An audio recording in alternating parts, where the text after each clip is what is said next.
from Vietnam against a Taipei-based team in over 6 years. Welcome to the Global English Broadcast. I'm Opal, of course, joined alongside Riku. Riku, I haven't seen you since day one, but you were watching all the action that was taking place over the last couple days when it came to the showdown between the PCS and the VCS.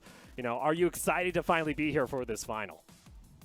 Yeah, absolutely. Especially just as you mentioned, day one, day two, there was sort of a clear answer on who was going to be at the final two teams. But then again, there came an upset, especially yesterday, where just as you said, we've got Team Flash defeating Machi, despite, having such a shaky start in the round robin. Yeah, and maybe you need an update. Maybe you're just tuning in for our grand final. So let's kind of give you a rundown of what has happened over the past 3 days. And we're going to start things off here with, of course, the rankings from the round robin, where Talon went almost undefeated, only dropping the single game to Machi, and they auto-qualified for our grand final. Machi was able to come second, Flash just below them, though, with 2 wins, and, well, as you heard, Flash was able to actually upset Machi during our semi-final. Gam, on the other hand, unfortunately, just did not show up to play this week, it seemed. Had a bunch of roster swaps and just did not pan out, and that's how we got ourselves to this playoff bracket here, where, again, Flash was able to take down Machi in 4 games, actually pulling out the 3 back-to-back wins after the first game loss. Yeah, and it's actually pretty interesting.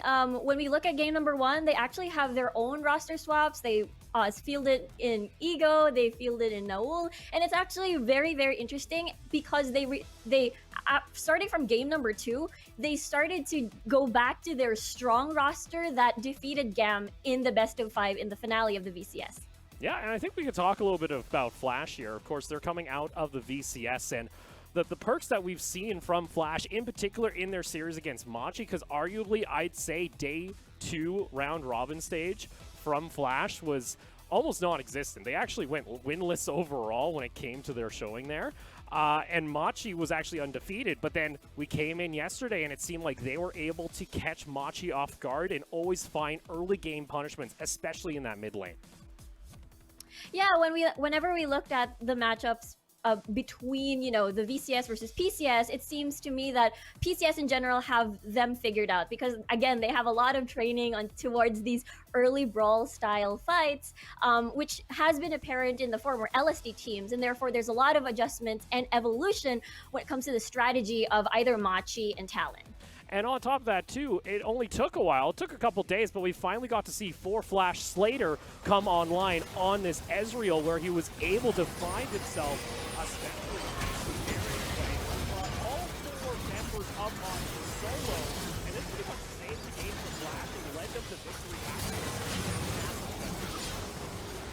Yeah, this was an insanely close fight, considering that Machi, just as you mentioned, got an early game lead. Both, Mission, Bruce had really good KDA, just a lot of kills.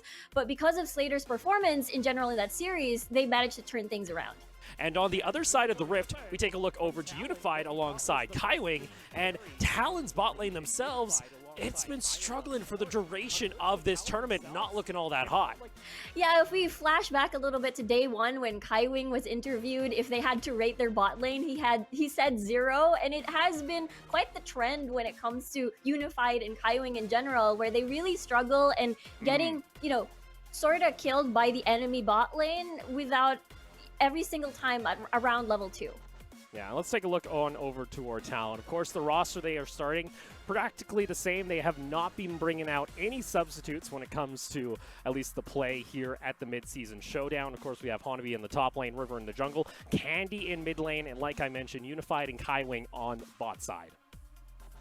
Yeah, Talent Esports, a new organization coming into League of Legends at the first, split of PCS. And at the first try, they managed to nab the championship title away from Machi, as, again, the whole broadcast team for the PCS has expected Machi to win. But surprise, surprise, Talent has managed to really pull an upset, and they've been insanely strong, as they're the team that managed to evolve throughout the whole split. And they used to be the slowest team in the PCS, but now they've managed to sort of absorb that brawl style as well, and it's a very, very good combination. Well, and you mentioned evolving over the course of playing, pretty much, and this suits for Talon because they themselves, every best of 5 they have played as an organization. Now, granted, it has only been a split they have been in League of Legends as a whole, but it's gone the full distance to a best of 5, and I'm interested to see here whether or not they can actually pick up a game or two and try and close out this series against Flash, or if Flash is going to be able to turn that back around. Yeah, exactly. It seems to me, just as you mentioned, their win condition in a BO5 is actually reach game number 5. Yeah, it's always been, can they actually make it into the late game? But let's go ahead and take a look on over to Flash. Coming out of the VCS, they were the #1 seed, taking home the Spring Championship. It's Stark, Yijin, Kati, Slater, and Palette. I really love the parallels when it comes to, the PCS versus VCS. Team Flash was also one of those teams that managed to land upsets against GAM, who was voted to win as well, majority of the VCS broadcast talent. And they also took it to game number 5. But at the end of the day, there was really, it's just them just being a very, very insanely stable when it comes to the best of 5. Well, let's go ahead and jump immediately into Champion Select. It is Game 1's draft. Talon to be on the blue side, Team Flash on your red. And start things off, it is actually going to be the set ban coming out here, as Talon, I do believe they banned that up against Flash, but I'm interested to see whether or not Flash is going to let Candy get his LeBlanc. If we're going to see Unified on the Aphelios again, if we are going to see those comfort picks, or if Flash is going to try and change something up in their draft. Yeah, I really love this set ban, as it actually is a 2 birds in 1 stone kind of thing, as we've seen Palette and Stark played it out and flex it in their draft. So I really like this, considering that Stark has a wonderful performance on the set as well. Now, the question is whether or not Stark this time around will play either on a bruiser or maybe go on tank duty, just to be that additional peeler and setter for Slater. All right, so interesting here. We also have the Callista ban. That's mainly targeted over towards Slater, so a couple of the AD carries being taken off the table. On top of that, too, the Graves, which has been extremely popular so far this weekend in the MSS. We have seen it, of course, in the jungle, usually up against an Italy, but I like this from Flash. They say, you know what, we're going to let Candy take his LeBlanc if he wants to, but we're going to get rid of the Zoe, which he's had phenomenal performances on back in Group Day, Stage 2. Yeah, exactly. And I feel like the primary answer is to just eliminate the kill pressure, either pick a Galio, maybe even a Lissandra, just to try and scare the LeBlanc off a little bit. But, Unified can have its Aphelios. For Team Flash, so what do they go for? Slater? Do they go for the Ezreal that has popped off, which he hasn't picked in the VCS? He just only picked that champion once, and it has been performing phenomenally in that series, in particular against Machi. Well, Unified's going to have his Aphelios, which has been kind of the go-to, but for Slater, does he get this Ezreal once again? You saw the clip earlier, and he will getting it locked in, so he's going to hopefully try and replicate the performance that we saw during the semifinals yesterday. Now I'm kind of interested. What does Talon actually want to try and do here? Because the bot lane in particular has been kind of the weak point, and we saw what happens if Slater is able to get gold funneled onto him, similar to what we saw during the regular season of the VCS. Yeah, and the biggest question was whether or not you want a heavy support, or rather heavy support engage, or most likely more on that more of that sustain and safety, which we've seen a couple of times, either in the form of a Tom Kinch, but it seems to me that perhaps we've seen also the Karma pick just to sort of bridge that gap when it comes to the mobility. But you know what? Pantheon is actually a pretty good choice when it comes to this matchup in particular. So this is the thing. I was wondering whether or not we were going to get Candy's Pantheon to come out, because he ended up bringing it out up against Machi during the PCS finals, and I think we also saw it once or twice during the regular season, but other than that, it's been non-existent. But it has been always a little bit of a niche pick, and something that has been frequently banned up against Talon. But I know you mentioned during our talks before the show, you were interested to see whether or not this Galio would finally get locked in for Flash. And it just definitely fits the playstyle of Flash, where they just want to get early kills for Slater. I mean, we've seen 2v2s in favor of this scary bot lane from Flash, but it will really sort of propel that sort of win condition if they add in that Galio. But it kind of is difficult, considering that Candy is on this Pantheon as well. It has been a threat when we saw the Machi Talon finale back at the PCS. Yeah, I wonder how good the scouting is going to come out here from the side of Flash, because almost every single time we saw the Pantheon be locked in for Talon, usually the lane, they actually ignore bot lane and they say, Hanabi, we're going to try and get you ahead. We're going to try and get you ahead in lane before you hit that level 6 so you can start dominating that lane and become a split push menace. Taking a look toward our second round of bans, though. The Thresh being banned out from Kaiwing, that's understandable. The guy is literally MVP almost every time he gets his hands on the champion. And actually, it's going to be the Lee Sin ban taken away from Yijin. Yeah, I'm actually curious what they want to put Yijin on, especially he will definitely be at that solid core when it comes to the early game, especially if they do want to relieve pressure for Stark, because most of the time we see Stark sort of being camped by River and Hanabi, and we've seen this particular strategy when they faced each other in the double round robin, and it wasn't pretty at all. All right, so we're also getting rid of that Rek'Sai as well.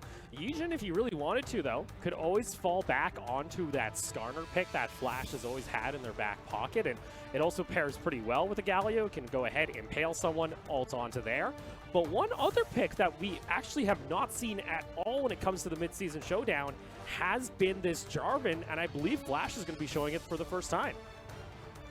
Yeah, it is indeed going to be a first time we'll be seeing this Jarvan pick. I really like this pick, considering there's just so many options for engage. It just fits the Team Flash mindset all in all. So again, I'm just a little bit worried about the additional damage. Where is the other sources of damage going to come from Team Flash? As the game progresses, eventually they might lack, considering Talon has such a scary bot lane in the form of Aphelios. Well, and that's the thing. This Aphelios is going to be the prime target when it comes down to Flash. So far from what we've seen, that's the only person that can not get out of a Jarvan ultimate unless the Braum doesn't have someone to jump on over to, similar to the Pantheon. But nonetheless, if they have teammates around him, they can try and avoid it.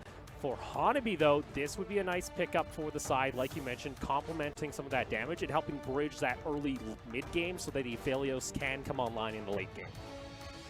Yeah, and I think that's going to be the primary struggle for Team Flash. I mean, when we look at the matchup against Machi, they don't really have enough threats on the opposite side when it comes to the 2v2s. Talon, though, they have really strong synergy between either, River and Hanabi. So now for Team Flash, we did mention, does Stark play the usual additional healer? But it seems to me that's not going to be the case, as we did mention additional sources of damage, and Aatrox will definitely help. Yeah, it does require those Stark to kind of have similar performances to what we saw during the group stage, actually. A lot of people, us included, we felt Stark was kind of the underperformer when you take a look at the overall team of Flash, but come day 1, day 2, he was able to step it up, brought out his Irelia, and was able to carry Team Flash. This time on the Aatrox, we'll see how he does, but you see Talon over there, you saw the player cams, River's clapping, he's feeling good here so far. The team's always in good spirits, and great sign to see coming into Game 1.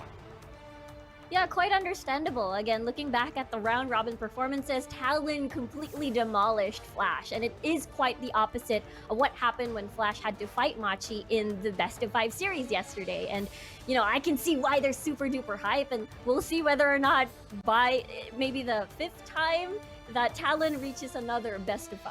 Full game 5. It's a possibility. And Kaiwing, he's in good spirits, at least we saw in a couple of the player interviews himself. They understand where their weaknesses currently lie when it comes to their play here at the mid-season showdown. Kaiwing and Unified. Kaiwing himself said, our bot lane is currently a 0.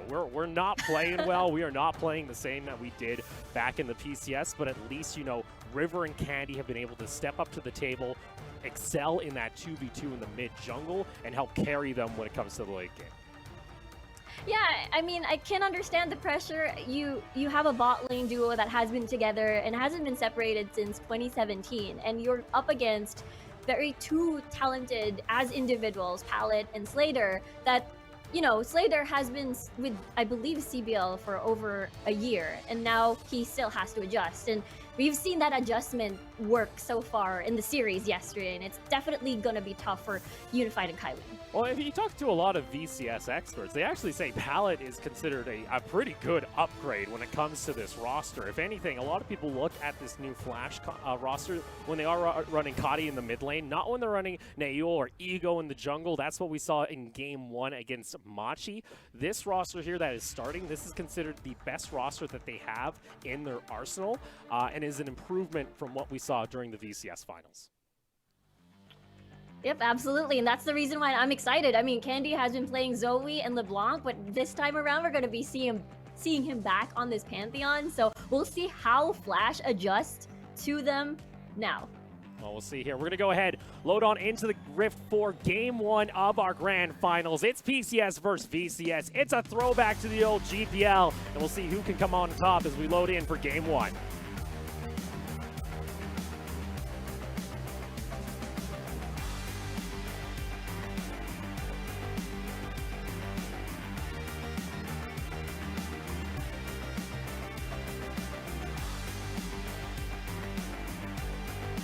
Welcome to Summoner's Rift.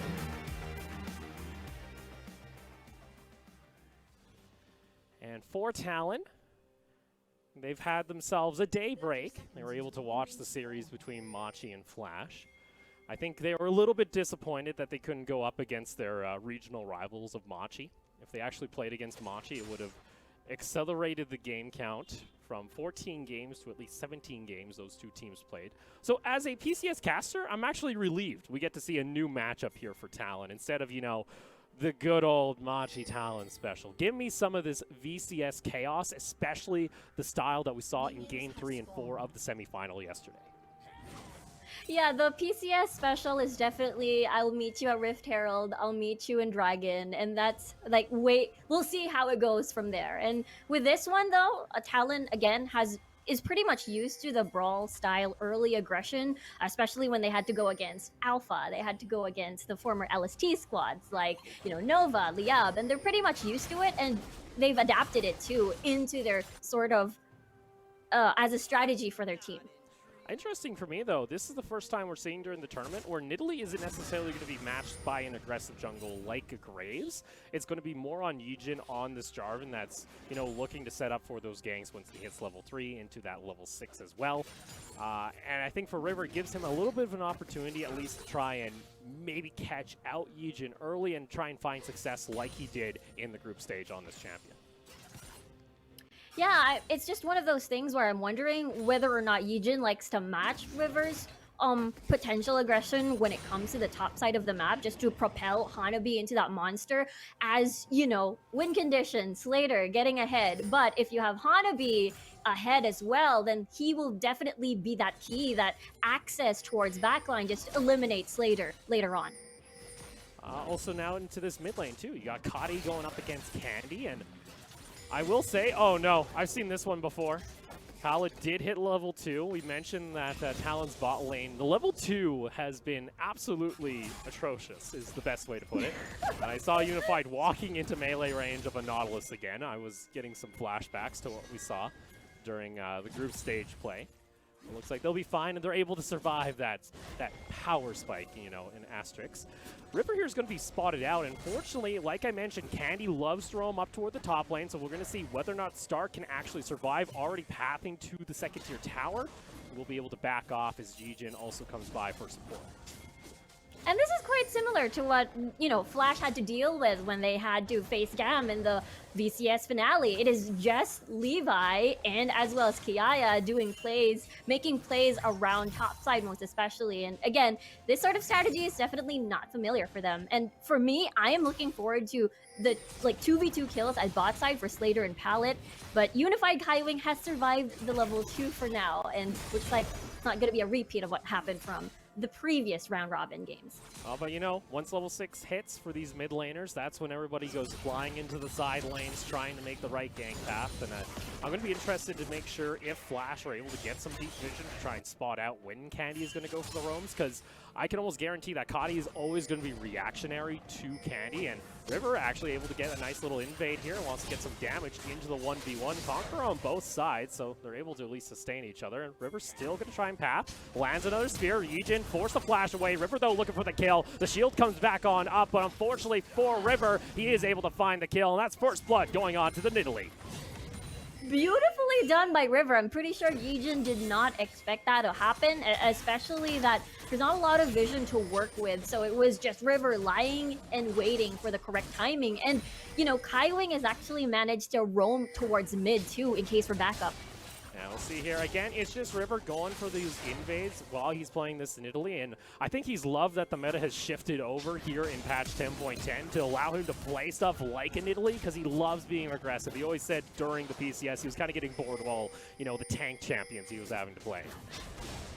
Yeah, which is, I find that very interesting because in the VCS, Nidalee was quite a popular champion even without the 10.10 patch, I believe. And now we get to see PCS play it very, very well and sort of giving Flash a taste of their own medicine, if you will. And now we see Talon having priority over bot side. Looks like Candy's priority over at mid really stopped the response coming from Flash earlier, and it could have ended quite deadly for River if that didn't happen. Yeah, I think Cody actually already went back to base, so he actually swapped out for his teleport, because I think he used it to get back in lane already, so isn't going to have the teleport necessarily to match Candy, but will have his ultimate like I mentioned, so I think it's going to be really up to Flash to at least get the vision down to make sure they are tracking when Candy is going to be going for lane, plays in the side lane, especially if any member is pushed up or they look for a dive, especially toward top, because Stark, he's still an Aatrox in those early levels. Until he has an item or two, he's very susceptible to a gank. Yeah, and just adding more salt to the wound, that's an early Executioners too. So for Stark having to survive throughout, you know, potential dives given by River and Hanabi, it's definitely going to be tough. So Yijin is going to have to keep an eye on Stark, if ever. Well, you see Hanabi hits that level 6 before Stark and wants to go for the solo kill. Unfortunately, Stark, he's going to get taken on down. Hanabi doesn't even have to use his flash and the solo kill for the Renekton. And the timing was perfect too. Yijin was actually nearby. Unfortunately, Hanabi pulled the trigger, and Yijin did not expect that as earlier. And with that said, it seems to be, you know, an unfortunate game for Stark. We've seen this before when, during the GAM match where TI would always solo kill Stark, and this might be the story for this series in particular. And you already saw Candy was also looking for the play. He hit level 6 around the same time and wanted to kind of join in with the rest of the squad. So with that being said, it's pretty good. I don't know what happened to our audio. Don't worry. That's also on my end, ladies and gentlemen. So we'll see that here shortly. Yeah, Talon able to claim the first dragon of the game as well, and they're looking pretty happy. Yeah, absolutely. Considering, again, for bot lane, it is going to be a little bit tough for Slater in terms of wave control, because Unified on this Aphelios will definitely have that better, if you will. So dragon control, especially now, if Yijin will have to go babysit duty on Stark, then you really leave bot side a little bit more vulnerable. And with that, Kati's going to actually teleport back into the lane, and that's again Candy trying to force him back. He has picked up, though, the first item into his proto belt most likely, and I do like that at least Flash are trying to be aggressive. They aren't slowing down. They're playing similar to what they do in the VCS, and at least trading back objectives like this blue buff, taking little parts of gold where they can. Yeah, exactly. And you know, Talon not being greedy, they take what they can. They are just trying to keep things a little bit more stable and just finding the right opportunity. Considering, again, for Unified and Kaiwing, back in the PCS, they're usually just farm and meet you later kind of deal. And, you know, Candy being on that Pantheon is just ready for either visiting top or just in case Kati pulls the trigger and, you know, try to help give Slater early kills. There we go. The sound of silence has left the building as we get to again hear in onto the Rift. Overall, though, for Talon, this is pretty much kind of the game plan that we expected from them. You want the top side of the map to be succeeding so that Unified and Kaiwing can be left alone to scale while they can. And Hanbi, he's got 2 levels on Stark at the moment, is not afraid to jump in, already picking up his Executioners. Yeah, Executioners from, I believe, his first back, and as well as a Ninja Tabi now. So Stark ain't gonna have the time of his life, and he has to run away whenever Hanabi tries to attempt on trades here and there or an all-in. Speaking of all-ins, though, Yijin, Kati, and Pallet have made their way here. Talon does have Candy with his ultimate available. That is a full commit. That's all 5 members of Flash committing to this. Yijin gets hit pretty hard, though, by a spear. Hanabi got to be a little bit careful himself. In comes Candy on the Pantheon, looking for them to collapse. A decent amount of damage. Hanabi, though, in the middle of the fight, is going to get CC'd on down, but Candy finds himself the kill, and now Flash has to flash away themselves. Slater getting a big chunk of damage thrown onto him by River, and that is 3 members of Talon willing to take a fight against the entire squad of Flash. It's like we'll fight you at your own game. River is going to be the middle of it all, and I assume River? gonna get Maybe getting a little bit too close to the action there. Over the wall, though, was all Bay possibly as Kaiwing rejoins onto the fight. He interrupts the Galio ultimate as well. And like that, Candy finds himself his second kill. Slater has to back off himself, getting tagged by the Q of the Braum. And Flash, they lose 2 members. They are able to at least secure the Rift Herald, so we'll see what they are able to find with that afterwards. I was a little bit scared for River, but that was an incredibly risky bait, but it all paid off in the end. Especially that, you know, Flash is just really wanting to get at least an exchange off of that, but it all works well, considering Slater also used his True Shot Barrage earlier, so there's no sort of potential execute from that play back then. So there you go. Talon now open up a 3,500 gold lead. They did lose out on the Rift Herald, and that's always something they'll like to have back, but they were able to at least secure the first dragon of the game. So in their eyes, and most of the PCS squads we saw during the regular season and playoffs, they're happy trading a dragon for a Rift Herald, and if they're able to even pick up a kill or two while losing one of those objectives, they're usually fine taking it. River, though, wanting to make an appearance down toward bot lane possibly, or just wanting to establish some vision before the next dragon spawns here in about a minute. And the best part, they get some extra reward too in the form of platings. Ejin also getting picked out. He'll go back though, he's going to be pretty safe. As River's going to do the same, as both of them trying to reset before the dragon spawn. Yeah, but vision-wise, Talon has been definitely on the board here against Flash, considering that there's not a lot of deep vision for Flash at the moment. As they're trying to keep track on where Yijin decides to visit, as he has been lingering more on top side and making actions, as again they're always expecting Talon to make, you know, sort of dives here and there, and possibly that's their time to shine where they can try to punish Talon. And as weird as it's going to sound, we also kind of have to congratulate the bot lane here with Talon. This is actually the best looking early game we've seen out of Unified and Kaiwing this entire time. Candy going to go ahead and jump in, able to interrupt the Justice Punch. River Spear just a little bit late to the party though, so they're not able to fully commit, but already see Talon looking to start setting up towards possibly this Drake or even for a play here in the mid lane. Yeah, now that you bring it up, it is quite a silent bot lane, which is quite unusual considering you're against Flash and you're against Slater and Pallet. And at this point, you know, Dragon has spawned. Talon again, first dibs. Nice block coming from Kaiwing, and it seems there is zero threat at all, and Talon will get the first 2 dragons in the game. Yeah, and Yijin is, you know, he's at least trying to keep up with farm. That's why you see him going toward the top side of the map, and with that little bit of knowledge from the side of Talon, that's going to be an easy take for River, as they now have 2 dragons and start working their way toward the Infernal Soul for game 1. We'll see where Yijin decides to put the Rift Herald, though it seems to be mid lane, as the back has been perfectly timed. Candy does have teleport, though. Let's see whether or not he's going to use that or concede the mid lane instead, as they will just guard the second tier for mid lane. Well, some ping's going to be coming out here. Shelly's taking this pretty slow, so I don't actually think Flash will be able to actually take down the tower. It is some turret plates back into the pocket of Coffee, but not the end of the world here for Talon, as they actually don't lose out on the first brick gold. Yeah, Rift Herald not, you know, maximized as expected, but I feel like they had to unleash the Herald already. In the meantime, though, Stark still struggling after the first solo kill against Hanabi. Struggling is an understatement right now. That's about a 45 CS lead.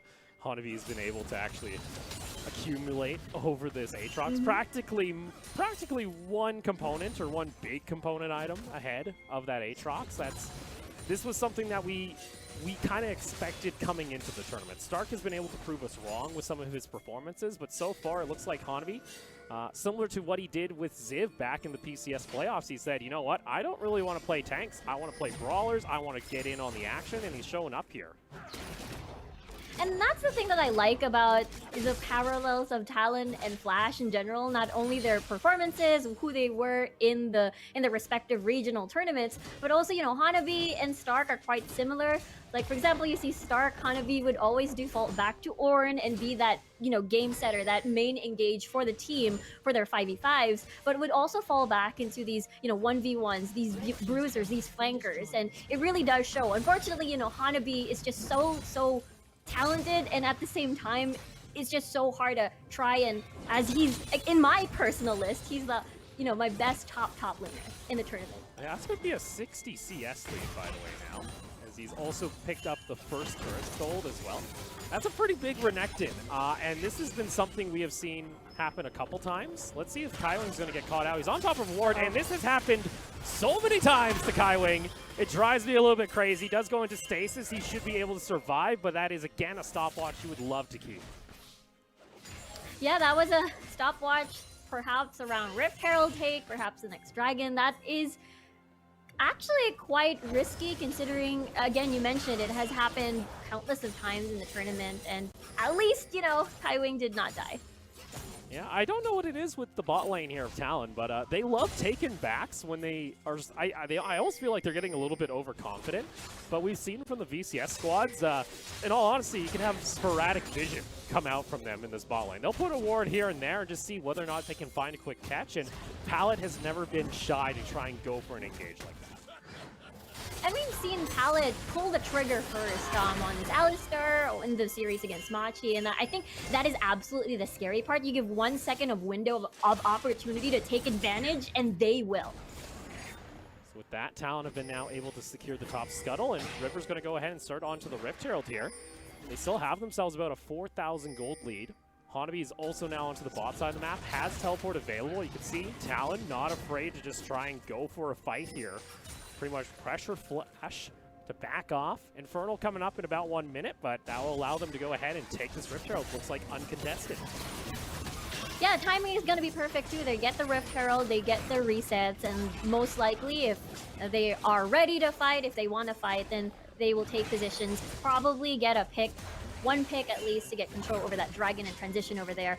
I thought Unified was going to get caught out, but good thing he still has both of his summoner spells, so he's going to be A-okay as they're working their way towards mid lane.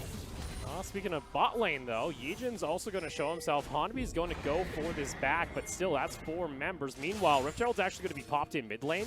So this is Talon pretty much saying, you got to kill Hanabi as fast as possible, or we're going to take a second-tier tower in mid lane. Hanabi's just going to go ahead, pop his ultimate to try and survive as long as possible, but the push is going to come out from Talon, and Flash, they need to find a kill here fast. Teleport's also going to come out through from Candy, jumps immediately onto Slater, and the damage is there. Pallet almost goes taken on down, but guess what? The inhibitor tower in mid lane is currently being taken by Talon, and Candy could possibly turn this back around, jumps in on top of the Nautilus, and Candy, sure, he gets taken down, but that's going to be a stopwatch and the inhibitor tower in mid lane exposed. They took so much time at bot side, and the exchange is just so devastating for Flash, and they did not even get a tower down. They had to go back and just get that reset, and now Talon has control over Dragon too.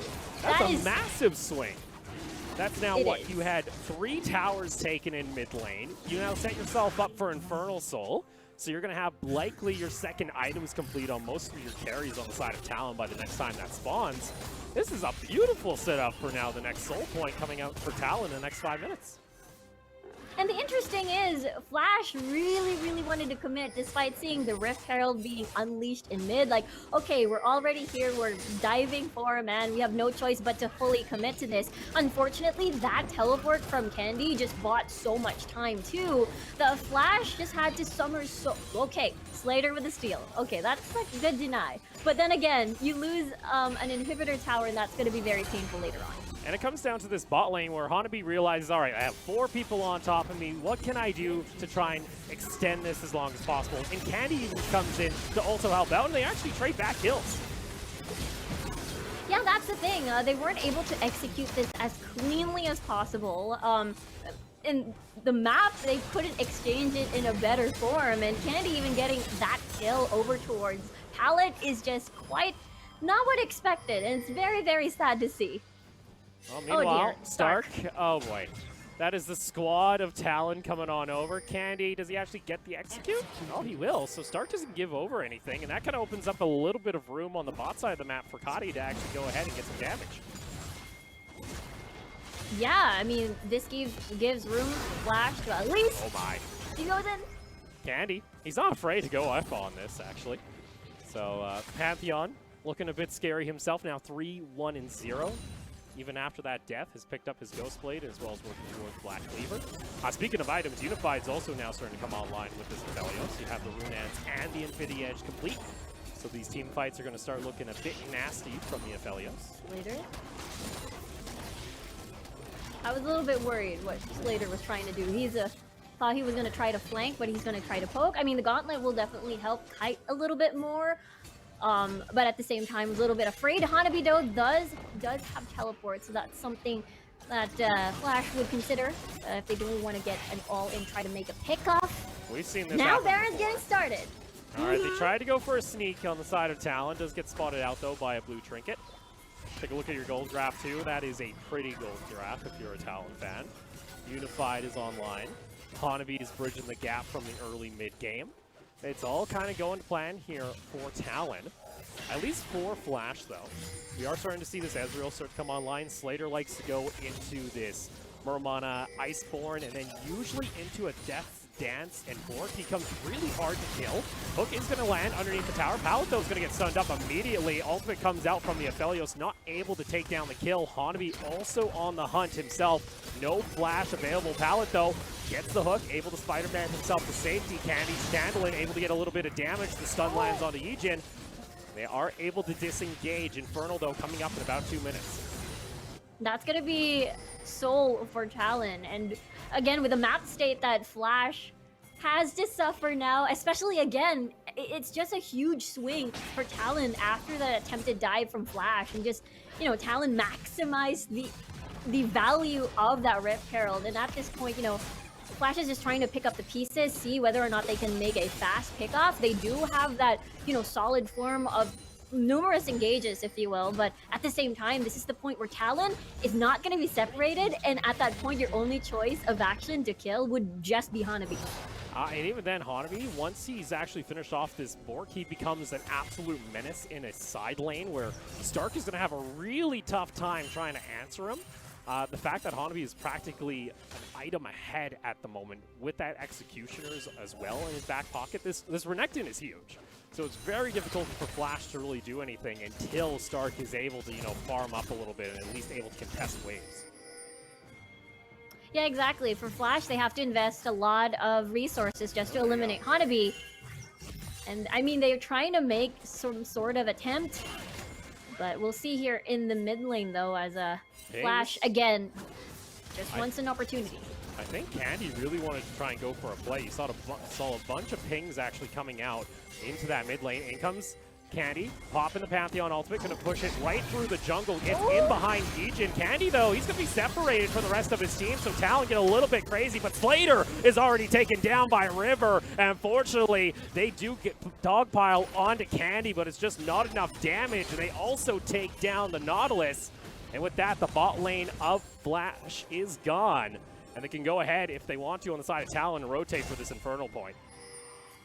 And they found their target. Again, the main win condition is definitely just Slater, and you've got a ton of peel, but unfortunately, if you're all separated, if you're all trapped in such a close space, then you don't have access to that peel that you've assembled. And now this equates to Talon getting a Baron. This is definitely very textbook styles coming from Talon, but it seems to me Flash will at least deny that Infernal Soul away from Talon for just a moment.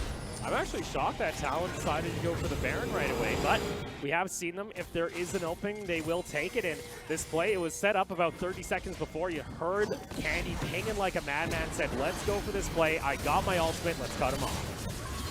Best part is there's not a lot of vision to work with on the side of Talon. Those wards were installed mid-battle, and they were just very confident that this is the time to shine. Everybody, like, especially Hanabi right now, is such a monster. And since we're online, it means we're going to win the fight no matter what. Yeah, now he has that Bork completed. And I mentioned, Stark cannot go into a side lane against him. He will get ripped apart if he is not careful. And now the plan for Talon is, let's see if they can crack open some of these remaining towers with this Baron buff that would expand this gold lead. Maybe even get an inhibitor. And by that time, they'll also get the Infernal Soul in 4 minutes if they're lucky. And you can already see Slater. You really don't want an Italy to pick up that Infernal Soul with the fact that River's so far ahead. Yeah, we saw a couple of spears land on the squishy members of Flash, and they immediately go beyond half health, and it's just perfect when it comes to these sieges. And now Flash doesn't have they do have a lot of options for wave clear, at least in the form of Kati too, and the True Shot Barrage. But at the same time, for Talon, they also have some sort of reliable engage in the form of Candy when he decides to dive in. And there you go. Unfortunately, Flash, they just can't cover two lanes at the same time. They need both that Ezreal and Galio on the minions when they're Baron buffed, so they can't really contain this split push. Stark is up in top lane. Sure, he has teleport, but it's up to Flash to be the ones to pull the trigger on this play. Unified wants to try and step up, but instead is going to wait out for the next minion wave. Meanwhile, Candy and Hanabi just apply pressure via mid. There is at least the tower taken on the side of Flash, so Talon, if they really wanted to, they could try and force this via the mid lane possibly, but I guess this is Flash saying, all right, you know what, we're content with the fact that we're at least able to get a turret or two up in top lane, but they're going to start losing their base. There is a ward for a flank if ever Stark decides to do so. Stark, though, instead, he's going to teleport to the Nexus Tower, so doesn't even get a flank off with this Aatrox. That's inhibitor 1 taken down in the bot lane, 2 in the mid lane, and the base is now very much exposed on the side of Flash. It looks like Talon aren't slowing down with this Baron. They want to force Flash to have to make a play, to have to make a final stand here. In comes the engage with the Cataclysm, lines them up for the Galio ultimate, but still, can they get enough damage onto Unify? Gets himself back over to safety. Slater on the back line himself, getting some damage. Hanabi, though, gets dove in with the Renekton, wants to try and get the play onto Stark. Stark down to about half health. Candy underneath the tower. Yijin gets taken down by the AoE of the Flamethrower, and Talon, that's kind of what they wanted to do, but Flash are able to hold on. I was a little bit afraid because Unified was the last one in the retreat squad, and you can tell that Candy wanted to protect from any sort of Pallet's hooks as he moved a little bit forward for that body block. But anyway, Talon has maximized their usage on that Baron. They're going to be pretty happy with that. They will work towards top side now that they're moving towards that area. And again, just as you mentioned, it's so difficult because you have at least Yijin for that backline access, again in the form of the Flag and Drag, but at the same time, Unified has all of these spells at least. Now it's offline. Let's see whether or not Flash will take advantage of that. He still has his stopwatch intact too, so again, it's quite difficult to eliminate, the primary threat right now from Talon. Yeah, like that is the play that they kind of want to go for. You want to throw Yijin in, put down the ultimate, try and lock down Unify, and they were able to at least get a flash out of him. But that was them having to pretty much pull everything in order to save the base. And they weren't even able to get the kill in the very end. Infernal will be spawning now in about a minute. If Talon really wanted to, they could just go ahead and rotate back down for it. But it seems like they want to try and crack open all of these remaining outer tier towers. This top lane second tier will fall. And now a little bit of pressure coming in. No Baron buff available, so the Galio can clear out the waves a little bit more efficiently. It's hard to get that siege to come through here, though. Looks like Talon, though, that is going to be the plan. Just continue on this pressure. River got to be careful. Slater's able to get a full combo off, gets him back to about half health. But still, Candy's just pressuring down in the mid lane as well as bot lane, with Hanabi also cutting off the wave. So Flash, they have to make a decision. Stark can't actually hold this tower. The Nexus Tower will fall. They try and commit onto Candy, but guess what? That's a lot being burned for this Pantheon. The rest of Talon are rotating over. Let's see what Flash can try and do to hold the base. It seems like Talon want to try and end this game here, but they seem a little bit impatient, have to wait for these minion waves. Flash could pull the trigger if they wish to. Doesn't seem like that's going to be the play on either side. Can I just say there's 4 stopwatches and River has 2 golden times in the next few fights, and all of these stopwatches were available in the first Baron push, and none was consumed at all. It just means that Flash didn't apply enough pressure to force that out of Talon, and that means that's additional defense for the next push. And with that said, that's Infernal Soul for the side of Talon. I don't think you wanted to hook in the Renekton. That's a decent chunk of damage. Galio ultimate, though, will try and re-answer in onto the fight. The Aphelios ultimate, able to get the double root onto the front line. Slater still alive, does get tagged, though, by the backside. Slater, though, gets the Kai Wing. Unified still untouched during this fight. And without Slater, the win condition for Flash is out the window. And you mentioned they're all going golden. Stark, though, he's come online, but Candy is still alive. Unified still feeling strong, and Talon can look to finish off game 1. lifeline times for Unified, and Candy's just gonna go over to the Nexus Tower, and what a finish. And there you go, game one, PCS will strike first as Talon. Play the style that we came accustomed to. It's a sub 30-minute game to open up our grand final. And this looks like the previous game that we saw when these two clashed in the double round robin. It was a 26-minute game for those two games, and it looks very, very effortless, if you will, on the side of Talon. It's like they knew what to do, they had a plan in mind, they had a checklist, they did everything, and again, that play in mid lane where Flash wanted to dive Hanabi just really, I think that was the point where it spiraled out of control. Yeah, and that was the kind of thing you hook in Hanabi. We did mention Hanabi has a full bork over his lane opponent of the Aatrox. And he can shred through your tank front line pretty easily. I will give it to Flash there. That fight did look promising. But unfortunately, like you mentioned, there's so many stopwatches available on their side because they haven't been pressured throughout the course of this game that they said, all right, you know what? We can just delay this, wait for our cooldowns, and just go for another rotation. Yeah, and that is exactly what happened. And just as we mentioned, I think this is the turning point, the huge swing that Talon has acquired is, committing 4 members to eliminate Hanabi while the rest of Talon just pushes over to the Nexus Tower, or rather the Inhibitor Tower. And for me, the thing that I'm a bit concerned about is we didn't see Flash try and play aggressive like we saw during the Machi series, where they were able to catch off the PCS opponent off guard, and then for them to actually just snowball out of control. We didn't really see it, and this composition, too, didn't necessarily try and play into that. Yeah, I was expecting a lot of, action at bot side and leave Stark be, and despite having to deal with Hanabi most of the time. And I think this was the unfortunate play that ended the game, and just as we mentioned, there's a lot of stopwatches to stall out. As Yijin actually tried a flank, but just eliminated Kaiwing, unfortunately. Yeah, and the fact that Candy was also able to find Slater, and it's kind of come down to, can Slater survive? That's kind of what we saw in the previous matchup against Machi, and this time around, it just wasn't the case for game one. So Talon take home the victory, and River is going to get MVP for his Nidalee performance.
Tell me where do I go? Tell me where do I take us? Your heart is starting to slow. May the water be safe. As I dive in, bloodstains washing underneath the waves. I'll be reaching out to keep you safe. As we fall, I can't hold on much longer. We're drifting down to the other side. Got to pull us under. Keep holding out for the other side.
And welcome back, ladies and gentlemen, to our grand finals. Talon was able to take home the victory over the VCS rep of Team Flash. They have an opportunity, though, to tie up that series here in Game 2. Welcome back, everybody, to the Global English broadcast. I'm Opal, joined alongside Riku. Riku, Game 1 here kind of looked pretty textbook from the side of Talon. Hanabi was able to get ahead in his lane on a carry. We saw River get aggressive on the Nidalee, and Unified and Kaiwing didn't mess up in, level 1, level 2.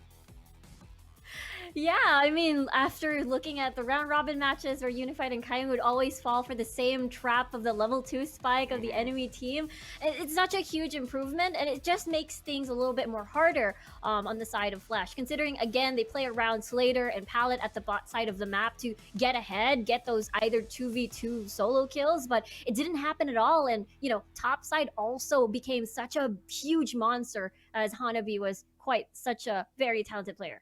Yeah, I think this time around we aren't seeing group stage Stark. We are seeing, it looks like, regular season Stark from the VCS, which is a little bit unfortunate. And you'll ask a lot of the VCS fans, a lot of the VCS analysis, they say, yeah, Stark, this is kind of what we expect from him when it came to the regular season. It's just been this weekend where he's been able to pop off when he was going up against the teams like Machi, like Talon during the group stage. But so far, maybe grand final nerves are getting to him. You got to wonder what's going on there. And I kind of want to see if they're going to try and support him a little bit more. Because especially from Yijin, I'm not a big fan of the Jarvan jungle. I'm not a big fan of this playstyle. This is much more of a coordinated, wait until the later part of the game, hope Slater can kind of carry us. Sure, 2 of your games yesterday went to 40, but that was not what you were finding success with back in the VCS.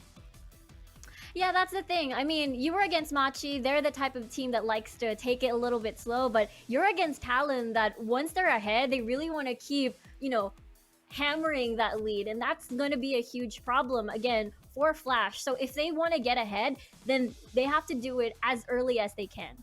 Yeah, and my thing, too, with this was there's also a desperate lack of vision, I think, coming out of Flash during the early part of the game.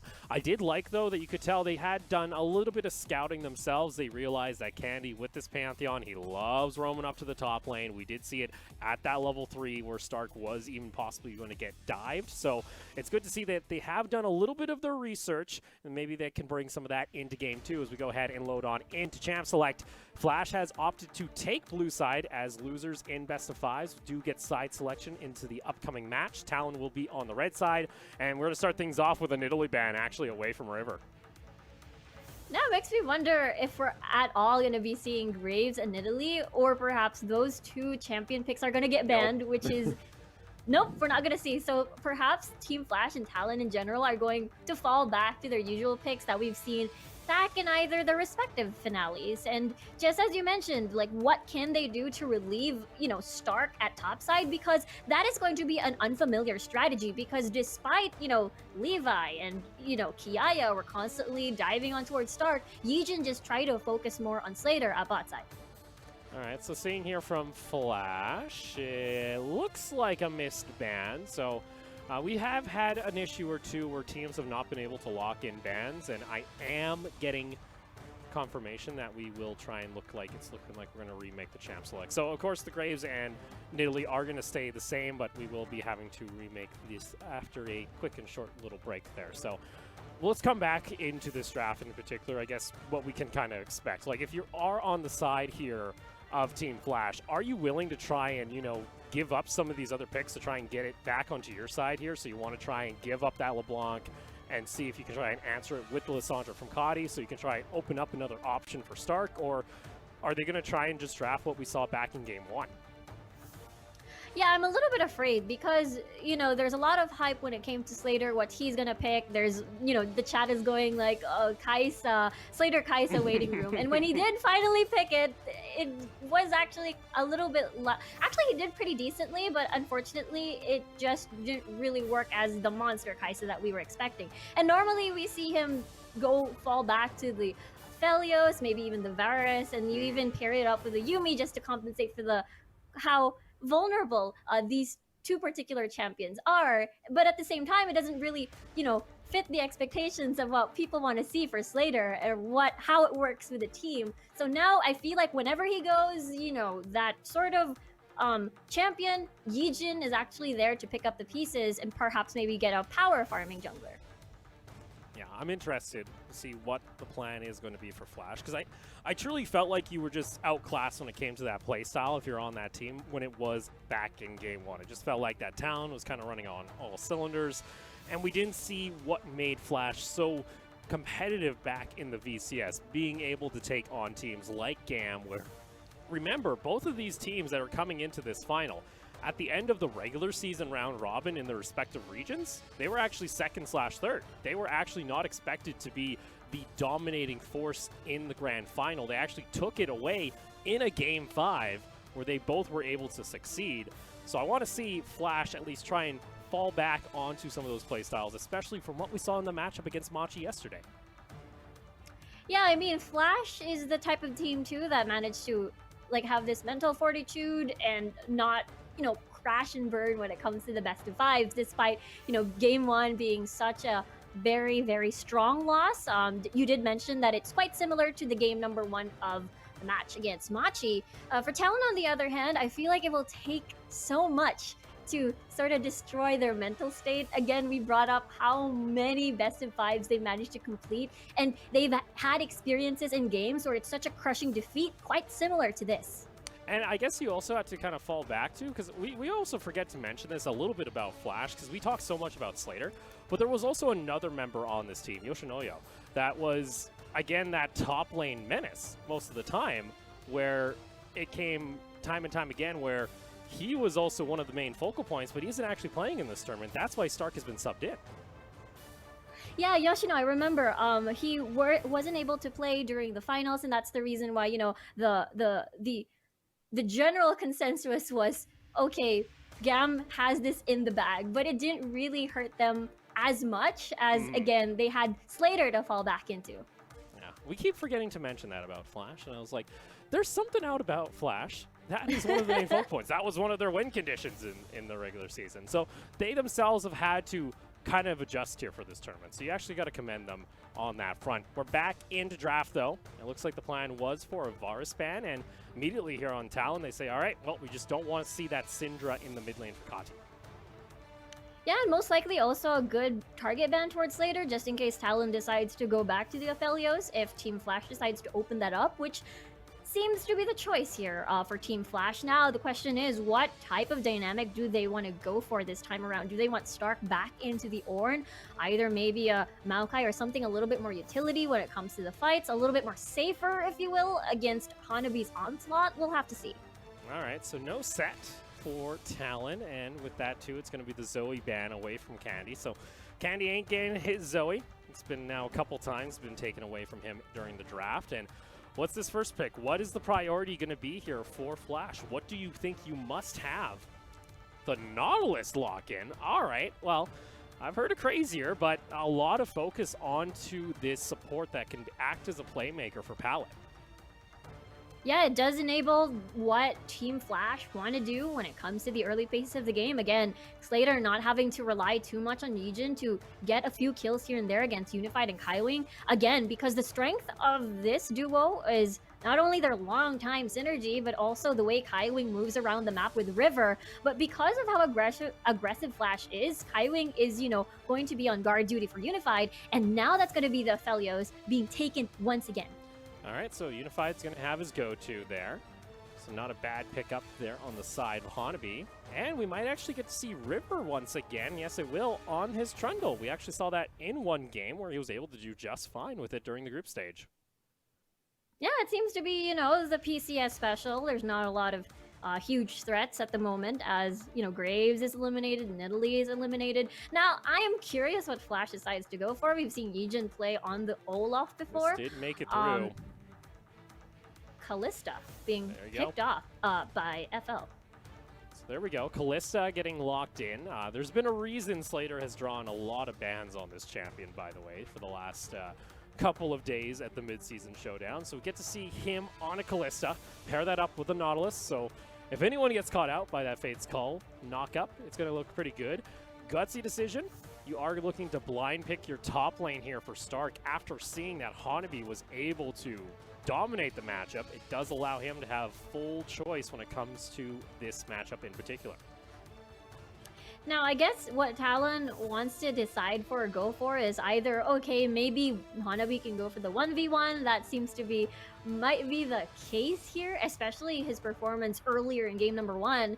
But now that we see Kaiwing again on the Thresh, I suppose it's going to be the typical Nautilus versus Thresh, as Braum was the one that's picked earlier to protect Unified. So that is going to be Kaiwing's Thresh, though, which he himself is a just lad when it comes to his Thresh pickups. Was practically the MVP when it came to the Grand Finals back in the PCS, so it is not a pick to kind of go unnoticed, so I think that is a great pickup for Talon in particular. Allows them to have a playmaker and act as someone who can pretty much close the gap and allow his Trundle to get on top of somebody, as well as give that pressure a bit of alleviation from Unified with that Lantern to get him back to safety. Mordekaiser being banned away here from Hanabi, which has kind of been his go-to answer into the Renekton matchup, so picking up this Thresh so early does mean his pool is going to get targeted. Makes me wonder if we're going to be seeing another, I believe there was this one game where it was a Quinn versus Renekton matchup in the PCS, and it was Hanabi just snowballing a top side, and it could happen again, but it will depend on what Talon decides to approach in this game, as you do have really such a strong source of damage already in the form of Aphelios. You've got really good engage with the death sentence, but we'll have to see how this is going to pan out. What does Candy decide to bring this time around? Oh boy, do we get the Gangplank special though from Hanabi. They did ban out the Ornn. This is pretty much Hanabi laying down the gauntlet saying, all right, sure, you can take the Renekton. I'll fall back onto my GP. And you can ask a lot of the top laners in the PCS. Hanabi's Gangplank is to be feared and is going to be locked in for game 2 here on the side of Talon. Yeah, and every single time, especially when they have to go up against, their fellow brothers in the former LMS, they would constantly ban these two champions, Mordekaiser and Gangplank, and make, Hanabi play something else. Just not those two. And for Team Flash, we'll have to see what they decide. Are they going for the AP Shyvana? It is happening. There you go. So we do have the Shyvana getting locked in. You said itself this is the likely an AP Shiv, so what should we be watching out here for? Oh, dear me. I'm expecting just a lot of unexpected damage from the side of for Yijin in particular. And this is the combo that is quite familiar. This is the exact combo that Gam played around game number 5, I believe, and it was against a Malzahar mid lane. I don't know if Candy will decide to play a Malzahar this time just to sort of repeat what happened in the Gam versus Flash finale. I am just very happy to see this. This is just, you know, Flash laying it on towards, you know, VN. All right, so what does Candy want to bring out? He can fall back to this LeBlanc. It's been remained off on ban, and to be honest, of 4 out of the 5 members of Talon have literally their comfort favorite champion to play in competitive at the moment. Unified on his near 100% win rate of Felios before playoffs in PCS. Gangplank Hanabi, that's pretty much 2 names that are synonymous with each other. And Kaiwing's Thresh, and then Candy's LeBlanc. It's River. River would probably like to have like Lee Sin or something here, but that doesn't fit the composition at all. You need a tank on the front line. Sorry, River, you're the one person out here in this instance. Yeah, it just means that they will definitely have a hard time when it comes to the 5v5s. But now it seems to me a switcheroo. It seems to me that it's going to be a Renekton mid this time. All right, so Kani wants to actually take this into the matchup, and Stark would then have to fall back onto the Rise. So a little bit of a swap. Again, both can go here and there, but maybe that's what you need on the side of Flash, having that Renekton mid. Could be, again, good follow-up for the Shyvana, especially if Candy gets maybe a little bit over-aggressive. If it distorts in, that's an easy stun lineup for the Renekton if he isn't going to get taken down immediately. So we'll have to see. We're going to be loading on to Game 2 here quite shortly. Again, Talon was able to take the victory back in Game 1 pretty heavy-handedly. It was a sub-30-minute game. Flash from the VCS. They were able to upset Machi in semifinals. Now currently down 0-1 in the grand final. Oh, this is one of those things where Flash just wants to get their sort of foundation back, considering that was such a huge loss at game number 1. And we'll have to see. I'm pretty sure Talon is prepared for this, prepared for the Shyvana, prepared for most probably the Kati pick in the Renekton. But at the same time, you know, Talon's still pretty much playing standard. Yeah, we're gonna... I'm interested. I want to see what this Shyvana is going to do. We don't get to see competitive Shyvana over in the PCS, at least. It's never really popped up. You don't really see it elsewhere. It's mainly like a pocket VCS pick, so at least they're bringing out the regional flair when it comes to our grand final. I'd be disappointed if they didn't. I like that we're kind of butting heads. We're seeing a lot of carries v carries in a lot of these lanes, so it gives a lot of encouragement to see a lot of kills, a lot of pressure coming out of the jungle. I think it's going to be more or less up onto River and Yijin to affect these lanes properly. I'm honestly going to be scared for Aphelios. I think it's because Kati and Yijin on the Shyvana in particular. And basically Gangplank is going to scale later on, so perhaps this is the time where Flash can actually do their typical strategy. Well, we're going to go ahead, load on to the Rift for Game 2. Talon with the current score lead when it comes to the series. We'll see whether or not Flash can tie it here, heading onto the Rift.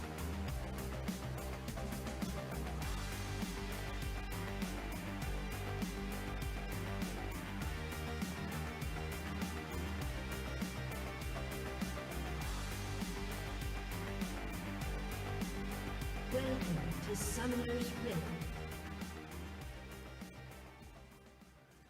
I'm personally afraid to see what's going to happen when this Shyvana just nukes somebody off the side of Talon. I'm ready for it. I'm ready for like River to kind of walk directly up and be like, oh yeah, Shyvana, and then just get absolutely exploded.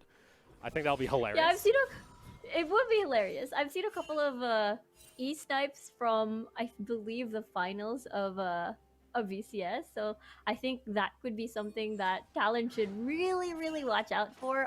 Again, the damage coming from Shyvana in particular, especially, you know, Shyvana ult can just try and access towards the backline of Unified, so it's definitely going to be scary for Talon.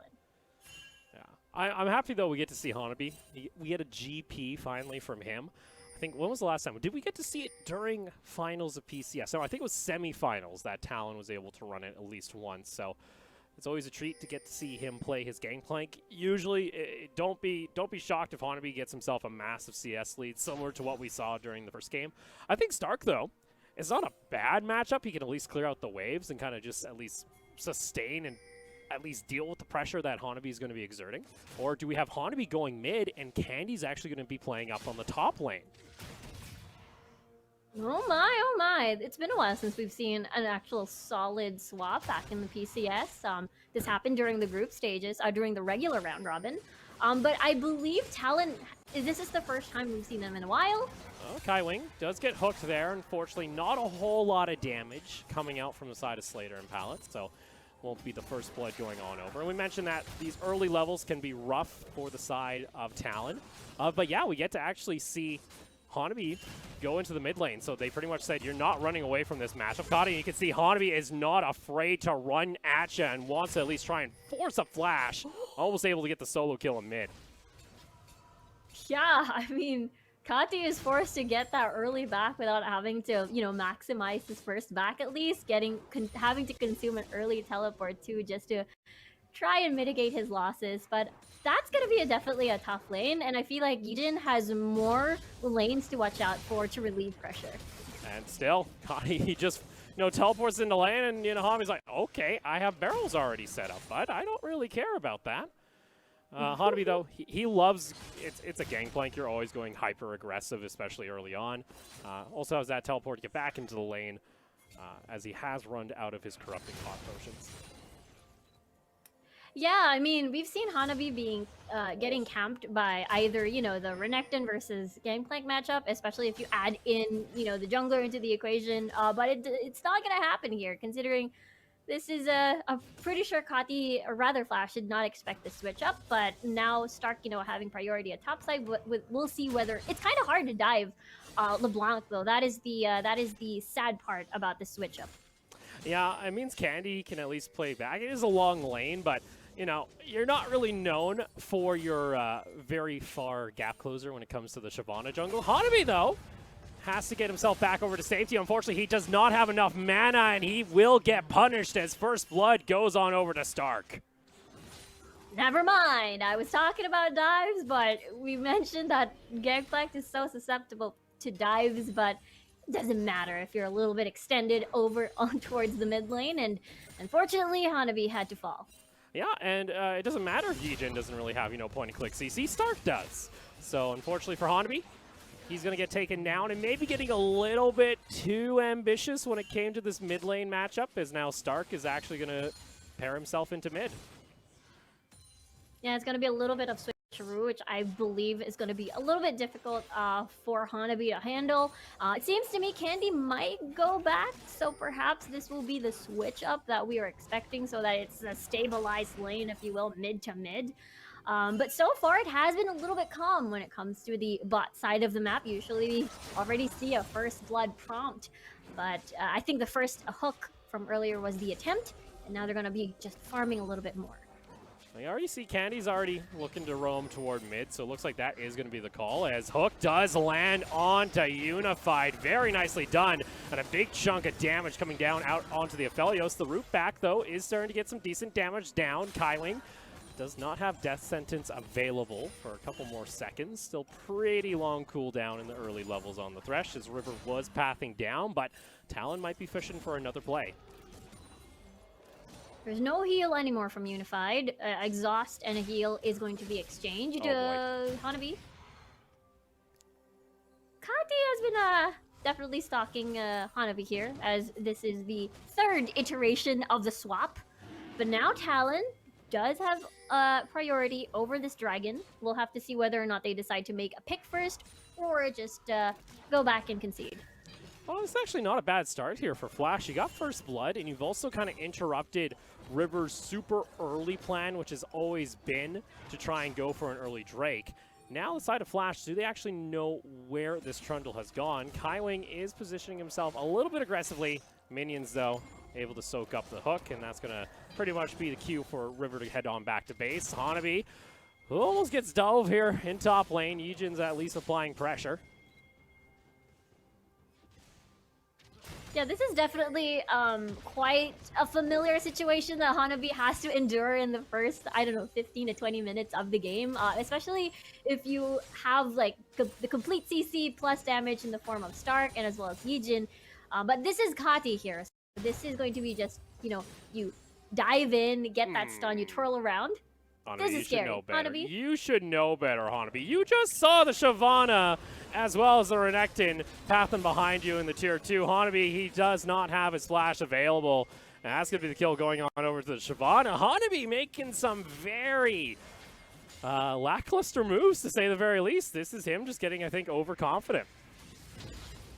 Yeah, I mean, considering, again, there's just one vision to work with around that area. Actually, there's none. So it's a little bit, just as you mentioned, a little bit comfy in towards the lane, not thinking that perhaps maybe the, Kati might be there. Yijin might be lurking around taking crud. Meanwhile, though, Dragon is going to get started up by River. Even though he's on the control ward, he's not afraid to just jump on him. Meanwhile, mid lane, Candy finds the 2 chains onto Stark. Decides not to go for the play, though. Pallet does have flash available, wants to get on forward, picks the right target, and he'll find himself the kill on the Nautilus. Beautifully done. And you know what? That first pick, that Nautilus is really working wonders towards for Flash. And yeah, going back at top side, Hanabi is definitely no stranger to dying a couple of times in the first few minutes of the game as Gangplank. It's totally fine. Big question is, though, will Flash allow Talon to reach that point? Unified uses his ult? Unified used ultimate pretty aggressively there. We'll take another look as Candy was the one that actually started this aggression, and he get himself a good combo, but this has been kind of the story when it comes to the bot lane of Flash, is early on you always see Pallet looking for roams. Yeah, exactly. Especially during, the first few backs, and that is quite unfortunate considering Candy wearing his dancing shoes. Oh, Kylan gets himself back to safety. In comes the ultimate, though, from Hanabi. Unified's a little bit too close to the action here still, as he still wanted to try and get some damage off back, but you gotta be careful of that AP Shyvana. She will absolutely ruin you as a squishy. Exactly. There's just so many squishy members on the side of Talon, basically, and Yujin is just going to try and burst you down, wait for cooldowns, and just dive towards you, and that's definitely the scary part. Yujin's still sticking around. He'll get spotted out by Ward. River is nearby, so he is going to try and take this. He doesn't have a whole lot of mana, but over the wall Candy goes, trying to get aggressive. Ends up walking into the Nautilus of all people, though, and he gets caught out. That's a free kill to Slater, and unfortunately, that is not how you wanted to go. Meanwhile, top lane, though, Hanabi was able to survive a 2v1 and gets a kill in return. There's so many things going on here, and yeah, for bot side, I was a little bit worried because the pillar was placed in an awkward position for Yijin to be forced to use a flash to escape anyways. But for Candy, this is actually a very familiar situation. Candy's LeBlanc has been actually very 50-50 in the PCS, and this is definitely not the best start that Talon wants.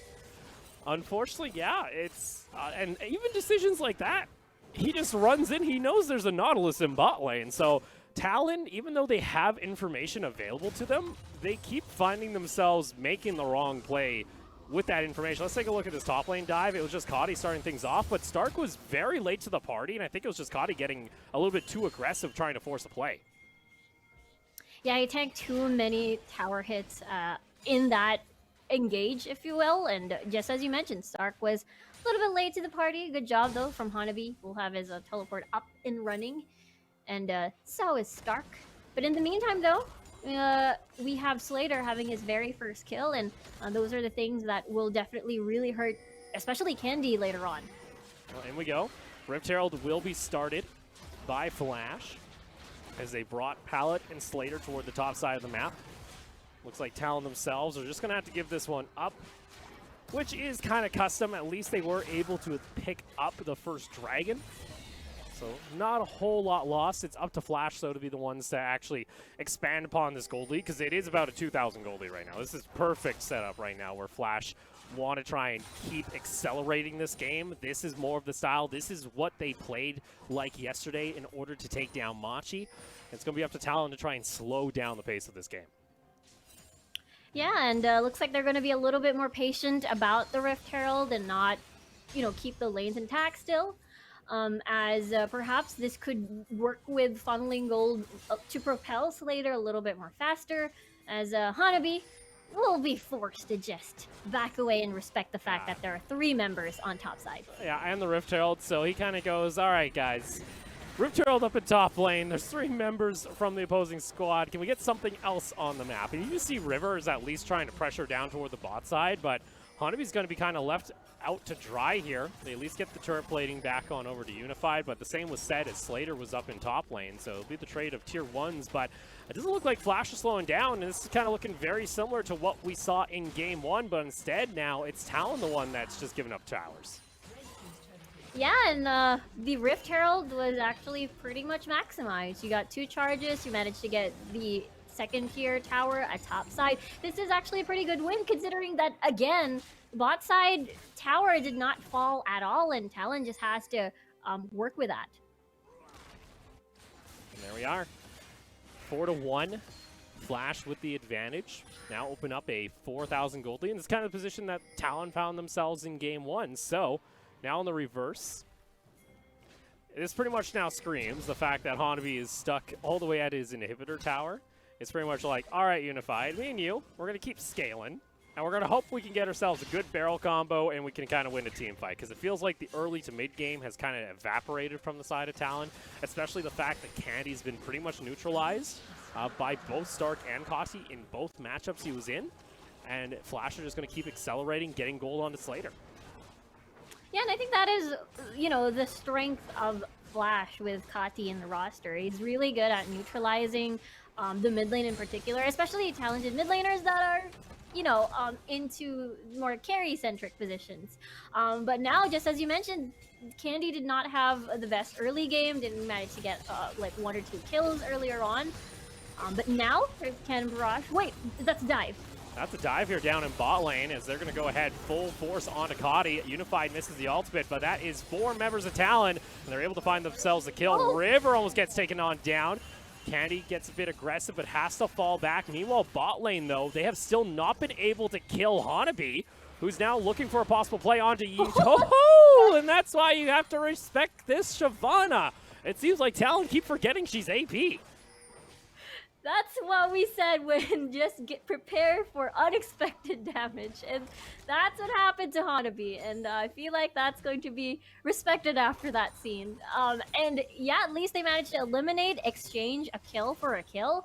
Big question is, the big difference is bottom tower is about to fall. Flash's tower at top side is pretty much still very healthy. Yeah, unfortunately, I think Talon need to take a look at their scoreboard and start to realize that is, yeah, that's AP rush item Yijin right now. He does damage. We should respect this Shyvana maybe a little bit more, not go into melee range, as Hanabi was looking for maybe an outplay, but doesn't pan out. I think the question that we're gonna ask at the moment, though, is how is Flash looking to continue to accelerate this game? They've already now picked up the first Rift Herald. Second Rift Herald will be spawning soon. They have at least started their dragon stacking as well. Because it kind of feels like for them, they almost feel like they're kind of on a timer where they want to try and end this game around that 35-minute mark before Hanabi is able to recover, get all his items back online, Unified, try and, you know, end this game before he picks up his 3 to 4 item Aphelios where you can try and carry. A big shock to me, too, is River's Trundle. This is looking like the bad River Trundle, unfortunately. This is looking like the bad PCS Trundle that we saw in the regular season. Yeah, I remembered how, you know, either you're such an amazing Trundle that is creating impact in the map, or is just very reactionary or not being able to do anything at all. And seems like they were attempting to set up a party brush. But yeah, for Flash, this is actually the game that they really wanted to go for. You have Kati just mingling with, you know, the spikes with Yijin, and as well as you have someone to fall back into for consistent damage, which is in the form of Slater, on towards his Callista, which, you know, once Runens is acquired, it's going to be such a scary, scary threat when it comes to the 5v5s later on. You gotta give it, though, Unified has been at least able to stay into other lanes and at least farm up, so he's going to be looking for his Infinity Edge soon on the next back. Then he can start looking for his own rune end. So not end of the world, but Talon, I think, are feeling the pressure here, and I think it's up to how these players are going to try and stall things back out, as Hanabi only just recently went over 100 CS because he got camped so heavily, and I think he should have expected this. I don't think he should have been expected to just, you know, walk away with picking up this Gangplank. It's kind of it's the pro curse. If you do pick Gangplank, you are going to be heavily targeted no matter what lane you're in. as he's pretty vulnerable until he starts getting those items for those big barrel combos. Yeah, exactly. And especially pre-level 6, usually the Cannon Barrage is there to clear the wave, scare off a potential dive, or maybe slow the people down so that they eat more tower hits. But that is not the case in the first few minutes of the game, as definitely the swap really rattled both teams a little bit. The second Rift Herald is going to be acquired by Flash once more. I believe that will be used in the mid lane to open it up a little bit, considering it's the only first tier tower left. And with that too, they'll be able to naturally push their vision line into the jungle of Talon, and you can see Candy at least is going to be able to get himself a tower. Misses a distortion, but nonetheless, Kati is not actually going to try and chase him down. So we'll have to wait here as Yijin actually went back to base really quickly. He's going to likely now pick up, I believe that, how does this build go? Does he go into Nashers, I believe, next? Looks like that's going to be the play here. He's picked up the Fiendage as well as the Stinger. And we go back to River, who's become a ward himself in the river itself. Yeah. I think that's the sad part about, you know, having to keep an eye on bot side most of the time and not allow Kaiwing to roam with him and create plays across the map. So without Kaiwing, it's really hard to engage. Ooh, Yijin goes flying at least. Able to get the Rift Herald off. Kaiwing looked for the hook. Also had the box down, so they wanted to try and go for a play.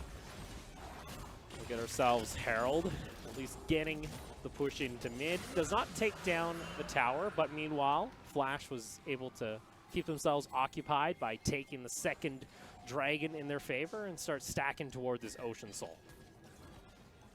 Yeah, Flash is actually really playing this well, and I guess it's a question of how can they keep accelerating this? How can they accelerate this lead, as Talon is just very wary when it comes to, you know, Yijin just jumping out of nowhere and then eliminating the main carries like Unified, considering, again, Candy cannot do as much at the moment as Candy did not get any early game kills in the first, I believe, 15 minutes of the game. And also with the AP build that's coming out from Yijin, it makes it rather difficult for River to kind of act as this front line. He's actually gone ahead and picked up, he's looking mainly at armor at the moment, but sure, even with that flat health, he's going to be pretty much bursted down immediately by Yijin if he ends up running into the Shyvana. And it's kind of, it's such a big difference, because remember, game one, MVP was River, because he was all over the map, because he was making plays happen, because he was up in the face of Flash. And I think me and you talked about this before we even got onto the cast, is it felt like this matchup was going to be heavily determined by which jungle could act more aggressively on the map and have a larger impact on the lanes. Yeah, and I think it has something to do with what do you do when Nidalee and Graves get banned, and it's most likely defaulting to the old PCS playstyle of, you know, let's meet at the third dragon of the game, and that's the time we're going to most likely fight. And it feels like that is, you know, what's happening right now in Talon, which, you know, Candy was supposed to be that bridge to at least sort of be a threat, but unfortunately was just very hard to find picks here and there, as, you know, Flash, or both Talon and Flash, had to move around the map. Yijin. Ooh. Quick little flame breath coming out. Able to get some decent damage, and Candy, he does at least spot out Stark on top of a ward, so he's not going to be taken down. But you can see that damage that does come out, and even just poking over the wall, just trying to get a little bit here. She ain't gated by mana, luckily, so she can just keep throwing those out while she's in the dragon form. And now you can see Talon are starting to feel a little bit uncomfortable, even underneath their first tower. Candy jumps in onto Stark, trying to find the chain, doesn't actually find it. Near will the death sentence come out from Kaiwing. And that doesn't land itself either, so unfortunately Talon are kind of stuck here as they lose their first tier tower in mid. And it's so difficult too. Like, I like that how you bring it up in terms of itemization. Hold that thought.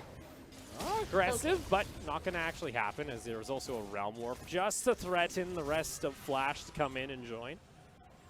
So Talon not even able to get a pick there. I at least have to give credit to Talon. They haven't lost any more gold in this matchup. It was a 4,000 gold lead for Flash for the last about 5 to 7 minutes, so they haven't lost much else on the map. And they've been able to at least stem the bleeding, but it's still, at this point, you have to play a little bit of catch-up. Because you saw that gold graph come out for all the members. Your beacon of hope right now is Unified on this Aphelios. If he can stay alive. If he can stay alive, that is the asterisk. You know, stay alive. There's a possibility that they can win some of these late-game team fights. Yeah, it's so difficult too. Considering you've got Yijin just gonna dive in and burst your carry down. You've got Kati too with the flanks later on, and as well as Stark that could potentially set up also any sort of backline access with the Realm Warp, and it's gonna be very difficult. And what are your options to try and protect Unified? Is that a hook for a hook? Just fishing for a Is hook. that Oh, a little bit Candy. scary. Ooh, Candy, that's pretty aggressive. Jumping into Stark, actually. Didn't actually see the rise around the corner. Had eyes for Yijin. Let's see Talon at least trying to get picks where they can. I'll give credit to Hanabi. He's been able to kind of recover in the farm game at least. He's now up to about 177. Has finished off his Triforce. So this gangplank is slowly starting to come online. He's used to it. He is. He's used to dying 3 times first. He is a gangplank player at heart, so he does understand, okay, I'm probably going to get camped in the early game. I'm probably going to be down a couple thousand gold. But here you go. Flash are the ones that want to try and start up this Baron. It's going to be rather difficult for Talon to try and respond here. Yeah, considering, again, there's not a lot of fighting power just yet. You will have to rely on Unified and a little bit of poke combos from Candy. We'll see if it's enough. They have to be careful of their HP, though. They're going to be in kill range of Candy's whole combo. So I guess they concede and try again, as Ocean Drake will be the next target. And picking up Ocean Soul here for Flash is always a great benefit. With this Dragon, they'll be only 1 more point away from getting it. So that now kind of puts a bit of a timer here on Talon. It says, all right, in 5 minutes, either a Baron's going to be started up, or you're going to have to contest a Baron, or you're going to have to contest a Ocean Soul as that depth charge goes for a... Oh, it wasn't the depth charge, it was just the indicator. Got canceled as Unified got himself to safety. Yeah, I was a little bit afraid, but good thing, you know, Kai Wing has his lantern, handy dandy lantern to get Unified out of danger. But looking at the, for Flash right now, at least you've got Bork, and as well as your Runans completed, you've got a little bit of safety with that QSS at least. Full Summoner spells, just in case Flash just decides to pull the trigger. Again, considering we've seen how big the damage is coming from Yijin too. But we'll see, because engage-wise, they really have to rely on palette or flanks to set it up. You see Stark, he's just going to keep farming. It has become a bit of farm simulator, ping-pong in mid lane, in the top lane, a little bit in bot lane too. Talon themselves, they kind of say, you know what, as long as we're not losing anything else on the map, it's not the end of the world. At least we have time to scale and get some items into our back pockets, get some gold. But I think we're actually seeing possibly the slowest game we've seen in the entire tournament between a VCS and PCS squad. Yeah, it's starting to look a little bit familiar. It's starting to look like, you know, Hanabi? Oh, Hanabi getting aggressive. Actually looking for a chase down here as he's going to get himself another barrel. Tried to predict if the Renekton was going to actually auto-attack it. Was close, but unable to. He'll have to back off, continue clearing. You do see, though, he has finished off his Ghost Blade, so has a little bit of lethality into the build now. Which those barrels, if they're able to find their target, do a decent amount of damage. Stark and Yijin looking for a play. Kaiwing does land the hook over the wall, though. They might be able to catch out Stark here, and that's going to be a decent amount of damage coming out from Unified with the Aphelios ultimate. Talon, though, decide to back off as Stark gets himself down to about a 3rd health, but will survive on the rise. Seraph's Embrace, not proc just yet. Not enough.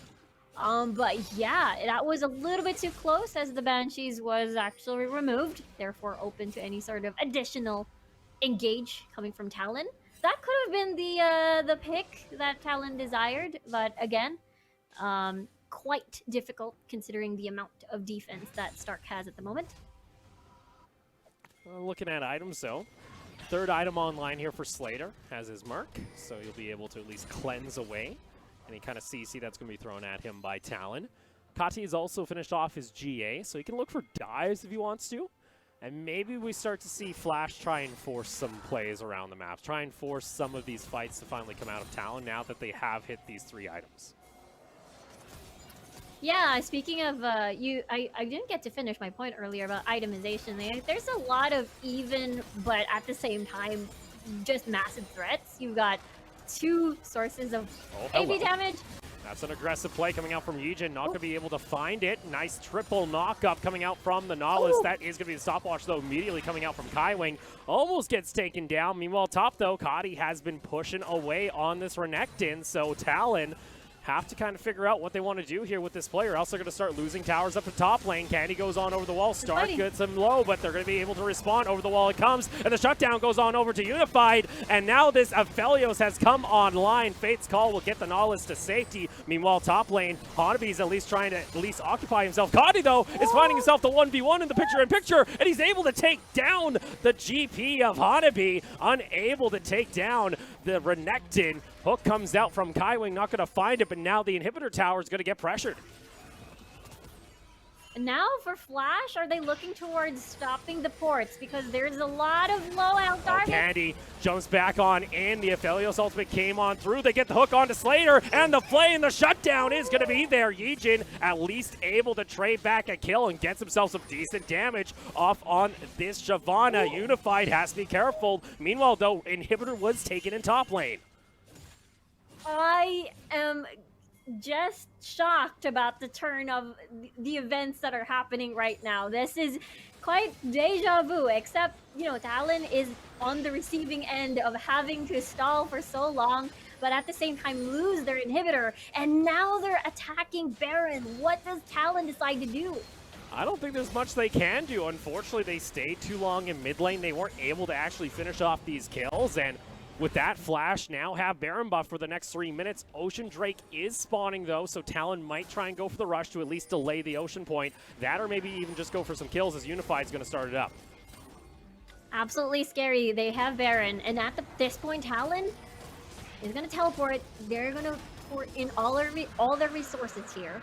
There you go. To me, they delay the 4th dragon for Flash. Well, at least they get to delay. Now they just have to wait out this Baron buff for the next 2.5 minutes. But you can kind of see for Talon, if Unified can stay alive, these fights can go in their favor. Now, to be fair, there was no Renekton during that fight, so Kati could always look to try and dive in onto the backline. Hook comes out from Kaiwing, still not able to find a member of Flash, as now Push is going to come in with the Baron buff onto the tier 2. Yijin pops on over, gets some damage. Candy, though, with a nice flank, able to get a hook, and he's brought 2 members away from the rest of the fight. Unified wants to step up, but you can tell that Talon are afraid, even with Palette, as well as Kati being on 2 sides of the map. In comes the depth charge over the wall. Is the Shyvana able to find the mark? No, River able to soak up the damage. I can feel Yijin's attempt to try and get a snipe on low health targets there, but unfortunately, you got Candy still surviving at least, but you can see how much damage Flash can deal right now. Considering, again, they've got Baron, they have to respect the incoming siege that Flash is going to do, and now they've knocked on towards bottom as well. And I suppose wait for the next dragon to spawn to fully assemble their Dragon Soul. We'll see here is Talon at least going to try and soak up the wave. Biggest thing they're trying to avoid is losing 1 more inhibitor. Their top lane inhib still about 2.5 minutes from spawning. Baron buff will dissipate in about a minute. Unified's got to be careful not to soak up any damage from that. Shyvana has now actually opted into the bulwark, and with that, likely to go into a death stance. Kati, though, on the bot side of the map, might get caught out. Stark is trying to roam on over. The stopwatch is there, and now let's see. That Renekton's going to be trying to run for the hills. Actually just jumps on in, trying to get back the kill. It's not going to happen. Meanwhile, mid lane, though, the pressure coming in from Flash. Yeah, and that is, you know, the attempt of Yijin trying to split push poor minions on towards top side.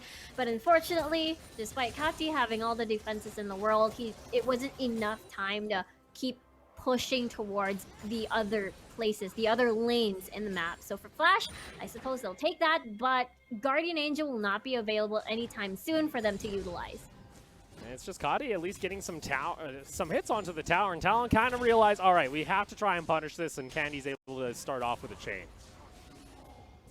Yep, and it's just the rest of Talon just pouring through. I mean, Stark was around the corner and as well as Slater, but the Cannon Barrage just zoned them out of the way. And again, there's not a lot of options for primary engage on the side of on Flash, so they have to rely on Pallet or maybe a flank coming from Stark. Meanwhile, this entire time he also have Hanvi, who's been farming away on this gangplank. Now looking toward, I believe, his third item on his next back, as the Baron power play is only going to be about as much as it was taken for, at 1,500. And actually, yeah, Death's Dance now onto Hanvi. Starting to come online if he's able to get a good barrel combo. Ocean Drake, though, will be spawning in about a minute and a half. So for Talon, what can they do to try and set up to prevent this from being taken down? You see Hanvi already hard pushing that top wave. Does not have teleport, though, so will have to back here soon if he wishes to join the team during this next fight. There's not a lot of vision on the blue side area of Talon, seems to me. Pallet did DOR duty, so I suppose Talon will be worried about that. You did mention about the Death Dance, also available for Unified. A little bit of survivability, if you will, since there's just a ton of damage coming from the side of Flash. That's 4 Slater. players. Slater! Forces out a flash from Slater. Yijin wants to jump in onto the fight. Unified, though, is able to soak up some of that damage like we mentioned. And now Yijin caught out on the outside by the chain. Kaiwing looking to fish with the Descends, not able to find it. Meanwhile, Kati, once again, though, is pushing bot lane. And Talon keep looking for these fights, but they're not able to finish it. And the interesting part is, you know, we've seen the not setting up side waves and then trying to clear or trying to make a play elsewhere, but he was usually on Flash's side. Oh, Kati. He's going to get caught out here. Tries to turn back the fight. You can see top lane. They're pinging to try and make play happen. Gets himself back to safety. Unified and the rest of the squad have to back off because guess what? Stark is just going to try and backdoor this inhibitor, and Talon lose a lot of pressure on the top side again. And with that, it allows them to at least try and spread apart Talon if they want to go for this Ocean Soul. Candy looking for a roam, not able to land the chain onto Slater. See Talon, he's trying to position themselves for these picks, but you can see Flash a little bit indecisive with exactly what they want to do, but it seems that Talon is also playing into this. And the fact that there's no Baron threat at all, River. The timing is just perfect. Has to come around the corner, and it's going to be Ocean Soul secured by Flash. As River's a little bit late to the party. And that is not a feels good if you're a Talon fan at the moment. Ocean Soul always a pain in the behind when it comes to extended fights. And they're making Talon run all over the place, basically. They wanted to go Dragon, they wanted to defend top, they wanted to pursue Kati, but Flash has been practically one step ahead. And again, the absence of that Baron just opened up so much for Flash to not be punished, you know, creating, you know, pressure in different parts of the map. Now, Talon, though, we'll see whether or not they're going to try to make moves towards this Baron, so Flash is forced to do something. But waves, though, the side waves are not in favor of Talon. And this is kind of the opposite of what we've seen when it comes to Flash. They're usually the ones that don't have side lane pressure. They're usually the ones that, you know, they try and force down one lane, even with advantage. And it seems like this time they kind of learned from the Machi series that, all right, if we're able to get a little bit of side lane pressure, it forces Talon to have to respond, or they're going to start losing towers in their base. There's still a long climb back into this game on the side of Talon. It does feel like Flash, though, is starting to become a bit uncertain. They kind of have an idea of what they need to do to finish out this game. But the longer this game goes, the longer Unified is going to start scaling on this Aphelios as he's now starting to hit toward his final item. Oh, that's not going to be an engage. It's really, really difficult to catch again. ones.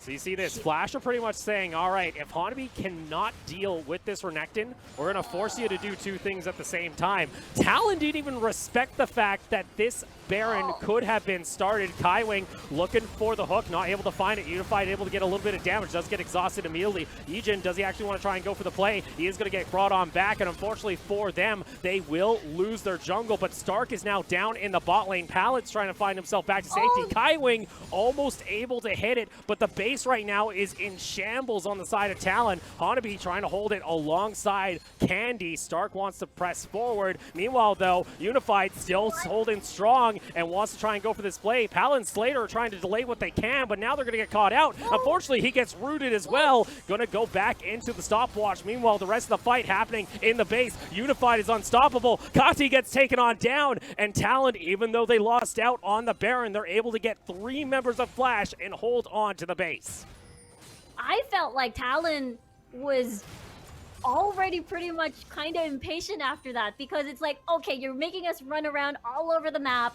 We're just going to press that button. We challenge you into a 3v3 in the Baron pit, and it all worked well in Talon's favor. And now there's only 2 people, I believe, that has that Baron buff. They can still try to maximize this, but at the same time, just as you mentioned, things are going to get a little bit stickier, going to be a little bit more harder, because Unified is definitely such a huge monster now, and so is Hanabi. Yeah, unfortunately, we've kind of hit the point where I'm like, all right, Flash, you had yourself like an 8K gold lead since the 20-minute mark, but they haven't been able to finish. And we start to see now that Talon, even though they're getting spread apart, they can hold down these skirmishes in these 2v2s, in these 3v3s, as long as they have Unified to match Slater. Yeah, and especially you wanted to use that Dragon Form ult to dive into the back line and try to poke towards your target, but eventually it's going to be a little bit difficult as you know, there's just a lot of defense on the side of, you know, Talon already to try and battle the burst that Flash has. So it's going to be tough. Look at Talon. They're confident now. There's Stark's Stark! window at bot side. That's a teleport also coming out here. Flash are really forcing some plays as Kati, he doesn't even care. He wants to play PvE. Candy's come back, actually. Now they're going to look for the chase down, able to land the chain on Akati. The rest of the team also going to start piling on in. That forces out the ultimate from the Renekton. Meanwhile, the rest of Flash, they said, we'll go mid lane. And it's a cat and mouse game between these two squads. Flash are trying to spread about Talon, but Talon ain't having any part of it. River wants to jump in onto Pallet. Are they able to actually find this Nautilus? I don't think they will be able to, but Unified's going to soak up another wave. Hanabi's at least trying to hold what he can in mid, and this is utter chaos. Is Slater able to actually interrupt the barrel, but in comes the rest of the engage. Kati's going to get taken on out there, and there's that damage. The kill goes on over to Candy, and Flash, it's starting to fall apart. You can tell they're starting to get desperate, even though they don't need to. Flash is playing with fire here. I mean, it's going to be a little bit tough considering that Talon is going to be brave enough to try and take advantage and catch people off guard who are out of position. And that includes, you know, Yijin, Stark. There's really no way out of it, especially Kati too, on this Renekton. If he goes in, there's quite a difficult point to go out and exit. And with that said, Talon, despite having to run all over the place, are adjusting pretty well when it comes to this point of the game. Note too, we do have Elder Drake spawning in 40 seconds, which now kind of gets, well, you kind of tell that Flash don't really want to fight for this. They wanted to close out this game like a couple minutes ago. They wanted to try and make that game-ending push with that teleport. It just didn't end up happening. Now they have to face the realization that, all right, we need to get something else on the map right now, or else Talon can pick up Elder Drake buff, or we have to try and contest it where we've seen them not feel confident enough to do so. Candy, he's got to be careful. Almost gets bursted down. You can see down in that bot lane, Yujin was trying to go for a play. Unified's already starting. Meanwhile, Hanabi has to deal with Stark in the top lane. Slater has GA. What are the calls going to be? Are they going to try and rush for the base? Meanwhile, Talon are going to be the ones that start up this Elder Drake.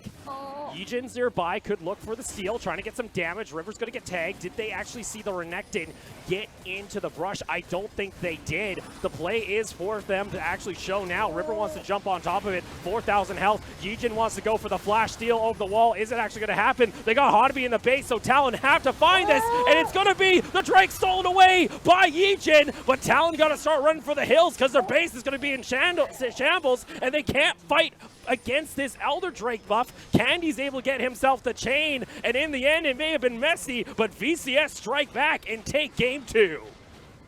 Ay, ay, ay, what a finish from Flash. It was Talon's decision to commit to that Elder Drake, and you know what? Flash is going to just go back to their usual strategy of pushing the waves and just split pushing. All right, so it seems like PCS just cannot deal with VCS throw everything at the kitchen as well as the kitchen sink, see if it works kind of gameplay, because, oh boy, it seems like if PCS squad's playing to the chaos, they just can't handle it. As Flash, they say, all right, you know what? We're not going to try and play like Machi. We're not going to play like Talon. Even though there's some of the most wacky side lane pressure you could possibly have in competitive League of Legends, it still somehow works. And Talon fall here in game 2. Yeah, I feel like, you know, Talon wanted to be, they were a little bit indecisive when it comes to certain things. And their comp, too, is not exactly the best when it comes to punishing overextended players, overextended people. It's really hard as, again, you have to rely on, you know, Kaiwing landing his hook. So that's basically it. And there's not a lot of hard CC to hold people down.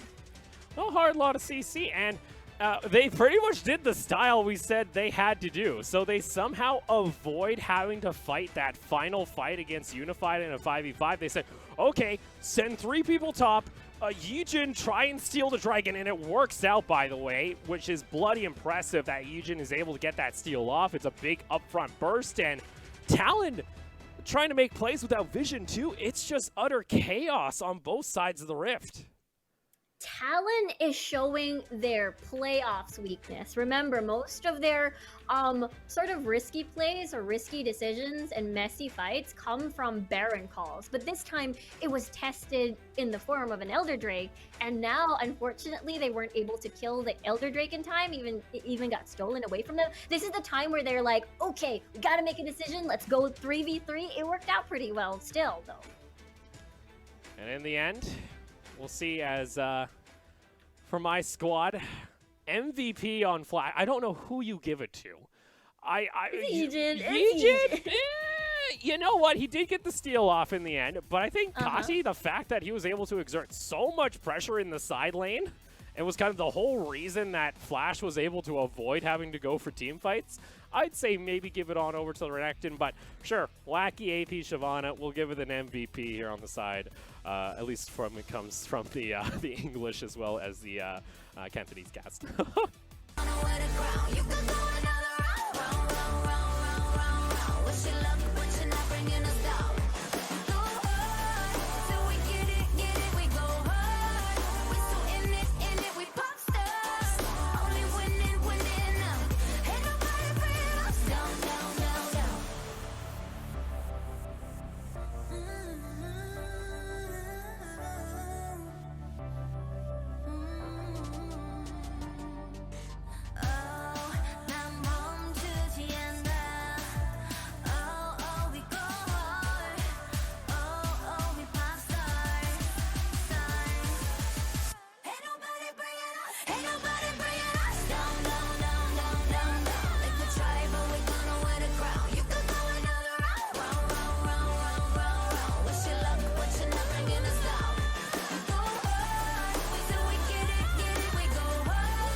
And welcome back, ladies and gentlemen, as we get set for Game 3 of our grand final. Flash able to cause the mayhem when playing up against Talon, and they just could not answer. Now we have ourselves a tied series 1-1 in our best of 5. Welcome back, everybody, to the Global English Broadcast. I'm Opal, as always, joined alongside by Riku. Riku, I don't know if I witnessed cursed League of Legends or peak performance. Either way, Flash are able to take home the victory in Game 2, and now we're looking at what is, in essence, now a best of 3, only 3 games to decide who's going to be taking home our crown. Two things. Talon has never ever faced that sort of strategy or approach in the game back in the PCS. Second, this could be the typical Talon play where their win condition is reaching game number 5 in the best of 5. And let's be honest, they have also been in this situation where they were actually down 2-1 and also up 2-1 during a best of 5. So, not end of the world if you're a PCS fan, but I think I think if you're a Flash fan, you got to take home the fact, or a VCS fan in general, is hey, you're able to take down the first game after they were undefeated against these VCS squads during the group stage. GAM was close, but wasn't able to really do it. Flash wasn't able to do it in their 2 matches as well. And it kind of shows that they're not invincible when it comes to this tournament. Talon do have their flaws, but you got to admit, Talon was still able to give them a run for their money, considering the fact that they were down about 6,000 to 8,000 gold for a majority of that match. Yeah, I was a little bit worried for Flash, considering that, you know, the Unified was already online. You've got a lot of, you know, threats. That's the time where they wanted to be 5v5, but pretty smart, you know. Now they're ready for the 5v5s. Let's just try to keep separating them and not let them do that sort of approach. And in we go into draft. Talon have opted to take blue side after their loss in Game 2. I want to see, I'm always interested because I always kind of joked when I said, oh yeah, you know, Flash like to put priority on the Nautilus. Palette has really good Nautilus, is what I've come to the conclusion of. Always looking for roams, and I think both of our PCS squads don't really know how to handle the fact that this Nautilus may come into mid lane and just flash on top of one of your carries just to get the root at like level 4. As far as bans go, this is kind of the standard. Both the Graves and Nidalee getting taken away. So it feels like Flash have kind of realized that if River isn't able to have an impact on the map, Talon struggle in the mid game to really try and bridge the gap for Unified to carry into late. Yeah, and I think it also boils down to what Talon said. You know, if they win the draft, they win the game, and now they're focusing definitely more on those flex picks like the Syndra, like the Set. And for Team Flash, what do we want to take out? Is it still Candy Zoe that has been quite scary in the round robin here on the MSS? But we'll have to see, as again, they can't afford to leave the LeBlanc open, as there's a couple of counters available that Kati is willing to take. But that's going to be a Varus not seen just yet in this series. All right, so the Callista, though, is going to get a draw on the ban. So now for Talon, are we going to see the Aphelios priority? Are they going to try and get Unified back onto this champion? He's had good performances in the game so far, like we saw in the previous game. If he's able to get to his, 3 to 4 items, he's able to carry. That looks like that's going to be the plan as it gets first picked on the side of Talon. Yeah, definitely. It is going to be the same pick as, again, earlier you mentioned. It's not exactly a terrible performance. It's just that he was quite consistent, but it was kind of too late. But for Team Flash, this is interesting. Back to the misfortune on towards Slater. Not exactly a big fan, but it definitely works. But in terms of timings on the bullet time, we've seen a few whiffs here and there when it comes to Slater's misfortune. And that does mean that if they wanted to, this Braum is very much up and available if Talon want to pick it up, and that is going to be the hover to begin things off. Kaiwing's had a good Braum, and that pretty much nullifies your misfortune. If they really wanted to, depending on how they want to play into this matchup, you could also maybe pick up that Ornn right away and then get some priority onto Hanbi for team fight, and then really play into the idea of that Talon is looking for Unified to hyper carry in the late game. Yeah, and it also takes away a very comfy pick for Stark when it comes to setting up for the misfortune for Slater. And that could be the choice in mind, considering. Yeah. But perhaps if they hover over this and that's going to be a lock, then Pantheon did work in game number 1. I like the Pantheon a lot more this tournament from Candy than I have his LeBlanc. His LeBlanc we saw in the previous game wasn't really able to get anything rolling, and that was him picking it into a possible Rise or a Nectin matchup. He actually took it into that matchup, and he wasn't able to do anything on it. So I like that talent, and pretty much like, all right, let's go back to game 1. Candy, you're going to have a little bit more ability to move around the map with your ultimate to try and impact these side lanes if River isn't able to.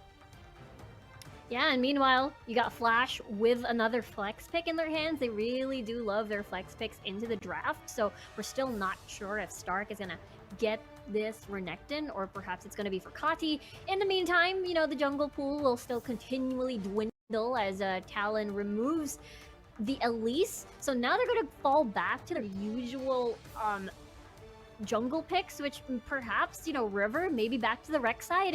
It is open.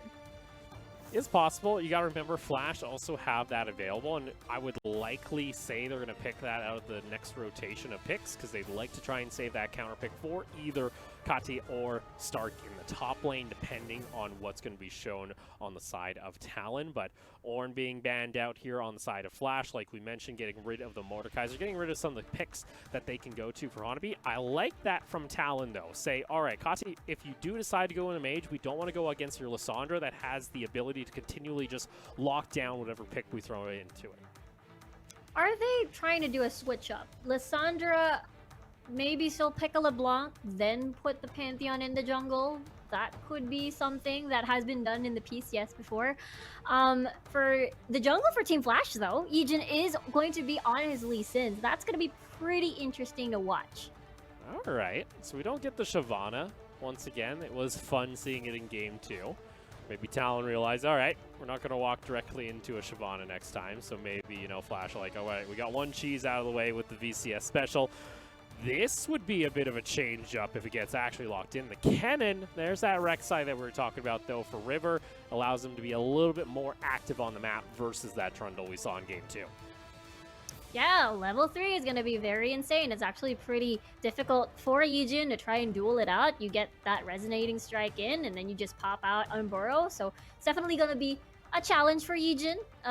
But now, though, will this be towards Hanabi on the Kennen? This might be the second time we're going to be seeing him from the PCS, if ever he does lock this in. That's gutsy. As far as, you know, Hanabi goes, when it comes to this season, his Kennen hasn't been all that impressive. Like we mentioned, only played once, wasn't even able to pick up the victory, and are we getting a massive flex, and that's actually going to be a Nautilus in the mid lane, and then the Renekton in top.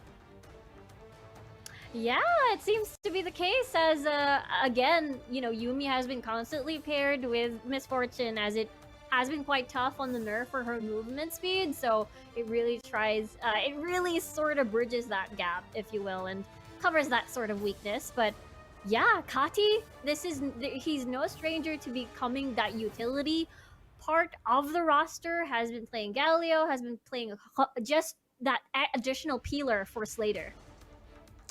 So that's going to get a little bit spicy now. I don't know how well Candy's going to be able to try and abuse this Nautilus. Again, all he really needs to do is just kind of walk up into lane and just clear out the minion wave with that shockwave. So I think it will allow Candy, though, in this matchup, if he's able to, get roams off a little bit more efficiently, and it's going to be pretty hard for Kati to try and even respond. He doesn't have something like a Galio that can answer with his own ultimate to make it into a side lane. Maybe he takes teleport. Sometimes I've seen that on the Nautilus mid, not too often. I think Candy has a real opportunity here to actually accelerate some of these side lanes. Yeah, for sure. I think it's at that point, I suppose, they will have to really sort of baby Slater, considering that's going to be a Pantheon in the opposite side. That's also going to be a Rek'Sai too.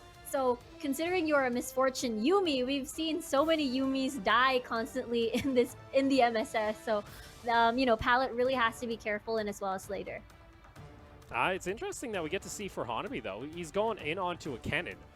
Much more of that teamfight-esque kind of top laner that's going to be kind of looking for possible plays. And hit level 6, we may see the Kennen just teleport bot a bunch. That could be a possibility where they throw Kennen down bot, throw the Pantheon, and then they really try and accelerate Unified on the Aphelios.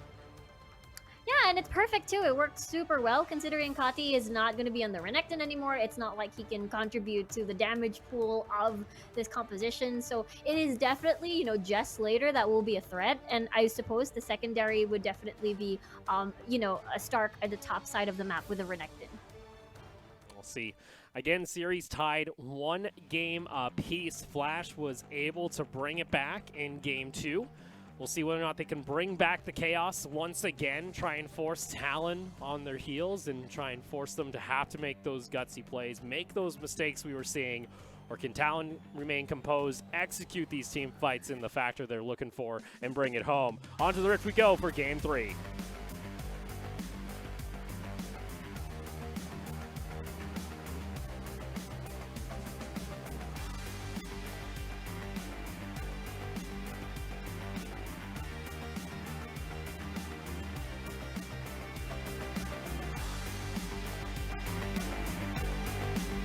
Welcome to Summoner's Rift.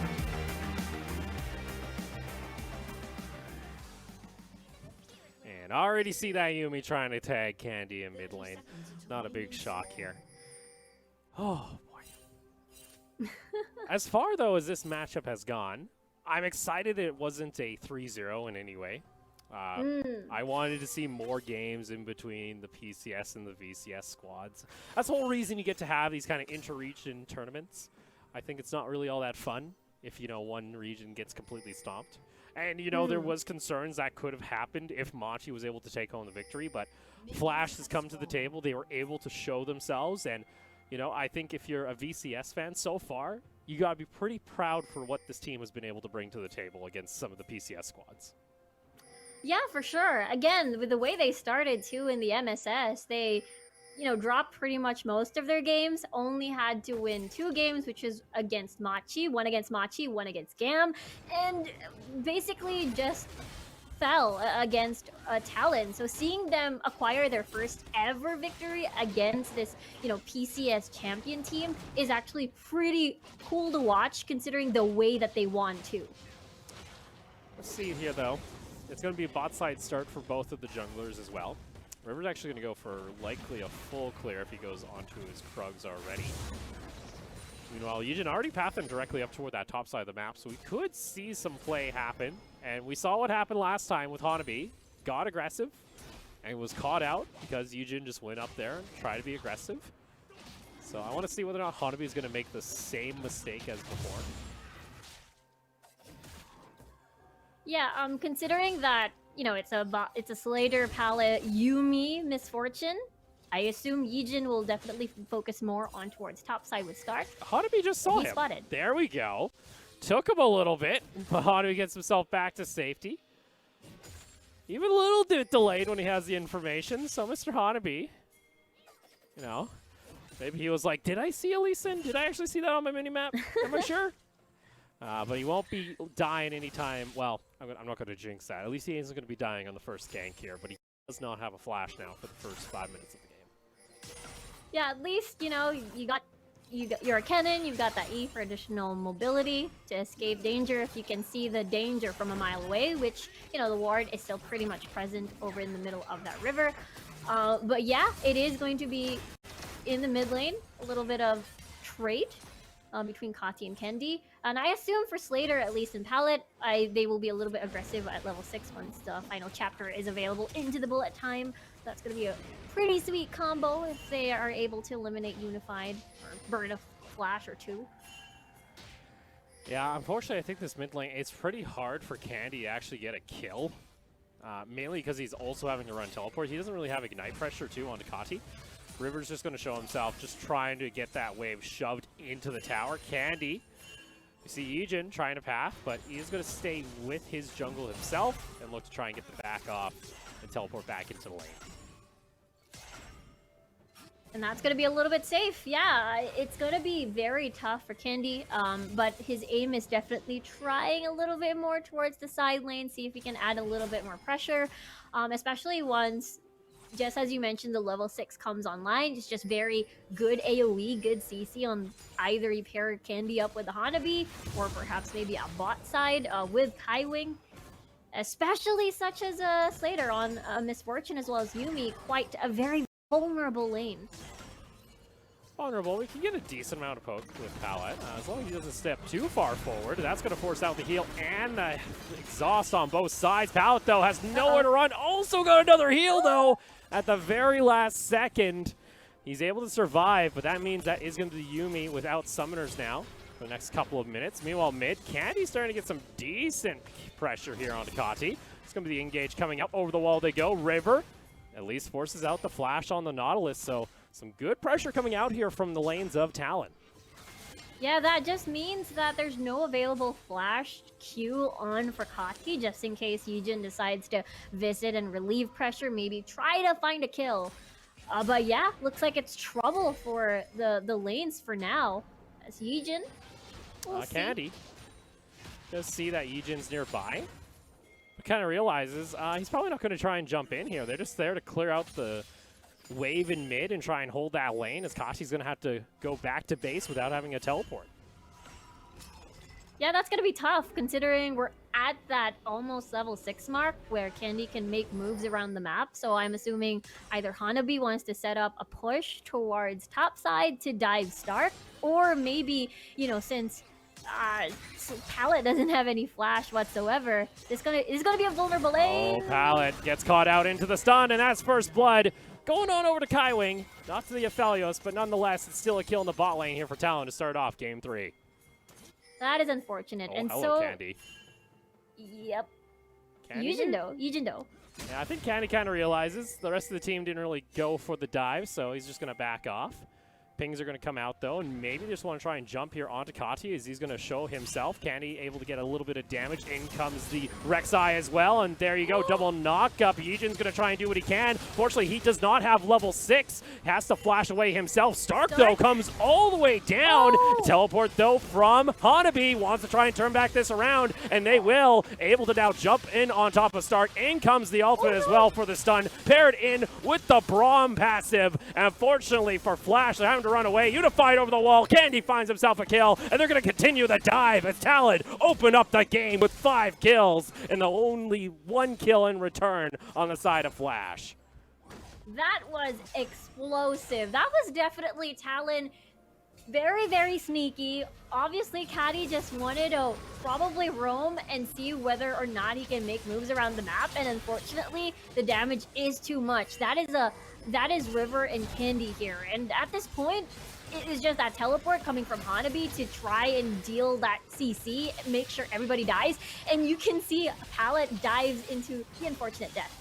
Yeah, unfortunately, maybe just should have left his Renekton to go away. Didn't realize that Unified was also coming on over the wall, and that's also a pretty fed Pantheon, now sitting on a 2-0-2 scoreline. And this is kind of the start. I don't even know if this is the start that Talon even expected, because this isn't even Talon making the roams. This was Flash trying to make plays.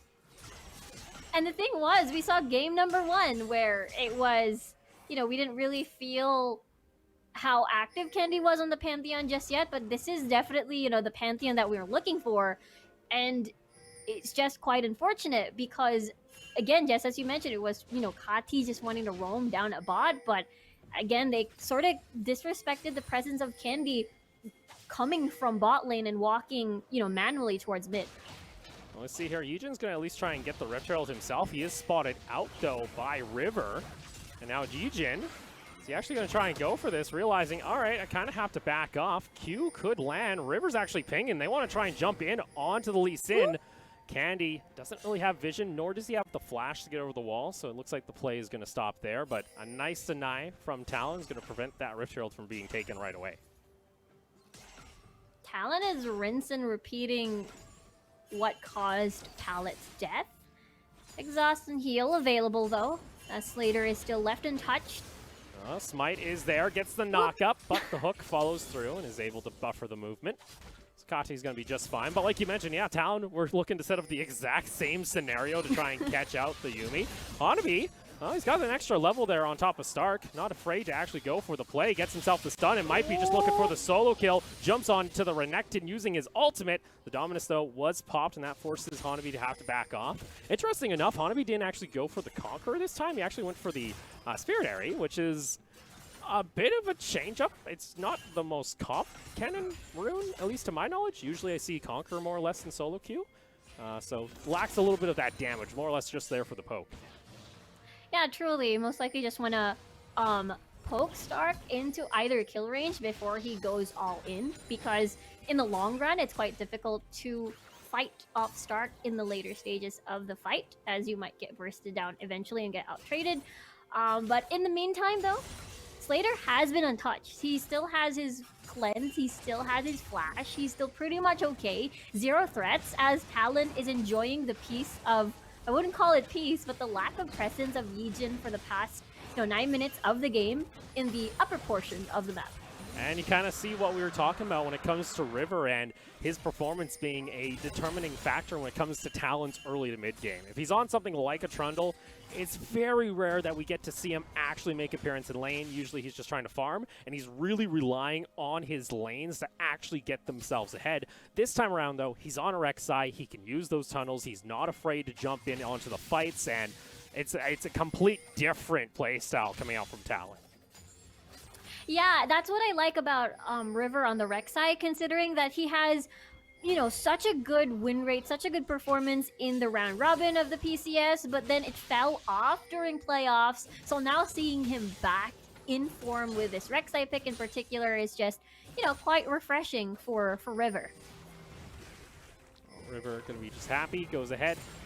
Going to clear out toward the top side. Rift Herald is still available. You can see Candy will just come on over the wall, also get that blue buff himself. And we could see if the Lee Sin shows on a ward, which he just did, for Talon to immediately just go directly onto this Rift Herald. Yeah, no threats, no contest whatsoever. And now what does Yijin decide to play? Does he try and attempt to make a play elsewhere? Does he want to just try and steal Talon's camps while he's busy? Do they want to attempt a kick on towards Kaiwing to perhaps even it out? But unfortunately, there's not a lot of exchange in this interaction, as Talon has acquired this Rift Herald with Flash just roaming around the map. Yeah, Yijin, he gets himself like some Raptors. That's pretty much all he's going to get. River's also going to come nearby, and Yijin can't even go for this play. They do actually fully engage. Teleport is going to come out. There isn't an answer. Yijin getting some decent damage. In comes the Rek'Sai, though, almost able to take him on down. River's able to proxy himself, though, over via the tunnel, and Kaiwing comes on over, and somehow neither jungler gets taken down. I am surprised that no one died there. Everybody was pretty much insanely low. But with that, though, Hanabi gets free reign on the turret plate, at least managed to get one. Slater getting poked out a little bit by Unified. I believe they wanted to attempt sneak final chapter into a bullet time on the side, but Unified placing a ward there is aware of the supposed attempt on his life. That's also a very early Executioners actually being picked up here by Unified, by the way. Got that on his second back alongside his Berserker, so really just trying to nullify the amount this Yuumi can do during a all-in style of fight. You can even see Talon aren't afraid. They really want to try and get Unified accelerated in this game, already popping Rift Herald on the bot side of the map. Slater may just use bullet time to clear out the wave. Onvi, though, up in the top side. Ooh, decent damage. Now he's picked up his first damage component toward his likely Proto Belt. Yeah, Proto Belt will definitely be very helpful when trying to close the gaps for later, as to get that double mobility flash Proto Belt in to catch Slater, most especially. In the meantime, though, it is not going to be a fully utilized Rift Herald, as the Eye has been eliminated. Just one charge. And again, Slater, no threat whatsoever. Still Summoner spell intact, as Talon is going to wreak havoc in the other sides of the map. He also now got Candy, who's just finished off his Ghost Blade, so this Pantheon now wants to start making some play. You're also going to get level 11 here soon, so the cooldown is going to be adjusted, I believe, on Pantheon. I could be wrong. But nonetheless, I think this is now the time we're going to start to see Candy really try and fly around the map, trying to get dives down in bot lane, especially with the fact that River's also trying to clear out vision into the jungle of Flash. Yeah, I think that the time is now, especially the teleport is up for Hanabi. Dragon is about to spawn in a few. So for Talon, they want to set this up by looking for a pick elsewhere. Unfortunately, I think the plan for Flash is to try and sneak a kill over to Hanabi, and then that's the time they move towards Dragon. Unfortunately, let's see, Hanabi, does he actually want to just go ahead and use his ultimate to try and stop this? Teleport is also going to come back in. The double stun is there. Another teleport in spawns, and Yijin just gets obliterated before he can even finish off the kill. Stark will also fall down very low himself. Kati, though, wanted to rejoin in on the fight, and Candy can't finish him off. Almost finds it with the Q. Needs to wait on the cooldown. Kati does not have any mana himself, and Candy is able to find his mark with the spear. Woohoo! Spear snipe by Candy, and that is unfortunate because it's a 1-for-2 exchange, and you also give up dragon pressure. And the plan was definitely maybe make a pick, make it a 4v5, and on the dragon for later. But it is quite difficult to dive, especially Kennen has both Flash, Proto Build, and as well as the stuns in the world. And you see there on your live feed too as well, off that play, because they were able to get Yijin. River's like, all right, well, we'll also go ahead and take this dragon. And now that's both dragons that started off this game, as well as the first Rift Herald that has gone in favor of Talon. This is the exact position they love to find themselves back when they played in the PCS. Yeah, exactly. This is the type of lead on where they want to keep pushing it. They want to not allow the enemy team to get back into the game, and they'll be extra aggressive. And it was Flash wanting to find something at least, as, you know, they've been a little bit quiet. It was always Talon that were making the plays, and Flash was just being a little bit more reactive. And unfortunately, that attempt was shut down by Talon, and now he's 3-0-2. Candy is... And at this point, we'll have to see how they're going to wait for Slater to scale on later, as it has been quite the tough game for Flash so far. And you can already kind of tell what the idea is going to be coming out from Talon as well, as Hanabi is now going to start working toward his Zonias. He's already got the Seekers for the lane, but he's finished off his Proto Belt, so we'll likely go into that next. And that kind of just screams that Talon in the next, 4 to 5 minutes, this is where they're going to start feeling comfortable to just go for these all-ins, go for these dives underneath the first-tier tower before, Slater and Stark can really come online. Yeah, exactly. And there's just so many threats on the side of Talon that Flash has to watch out for. And basically, since, Flash has been, watching them, they've been the type of team that is so amazing when it comes to the 5v5s. And Talon is definitely prepped for that, as they're trying to stall this out, grow them a little bit more. As we can see that Dragon is not going to be spawning anytime soon. But for Flash, they're trying to pick up the pieces here. You got to remember, though, a lot of this pressure now on the top side of the map, and that's actually final chapter going to be used into the bullet time. Yijin wants to at least finish off the kill, but the stopwatch was there, and Yijin's going to get taken down. Candy finds the kill. Hanabi ends up using his teleport maybe a little bit early, but this is perfect timing because now Lee Sin is down, and the Rift Herald's going to be spawning in less than 30 seconds. That is going to be, that's very tough. 20 seconds on the clock for Yijin. So for, Flash? Oh, Kati wanted to go back for the re-engage. In comes the Pantheon ultimate. Candy was hoping they would funnel into the river. There is still, of course, that mid lane tower, but pings coming out from the side of Talon as they can go ahead and jump in onto the Rift Herald. And it all started with this. This was the plan in mind. At the final chapter, you get the bullet time combo. Yijin gonna go from the side, probably get a kick. But the stopwatch really ruined their plans. And, Talon was right around the corner to punish that.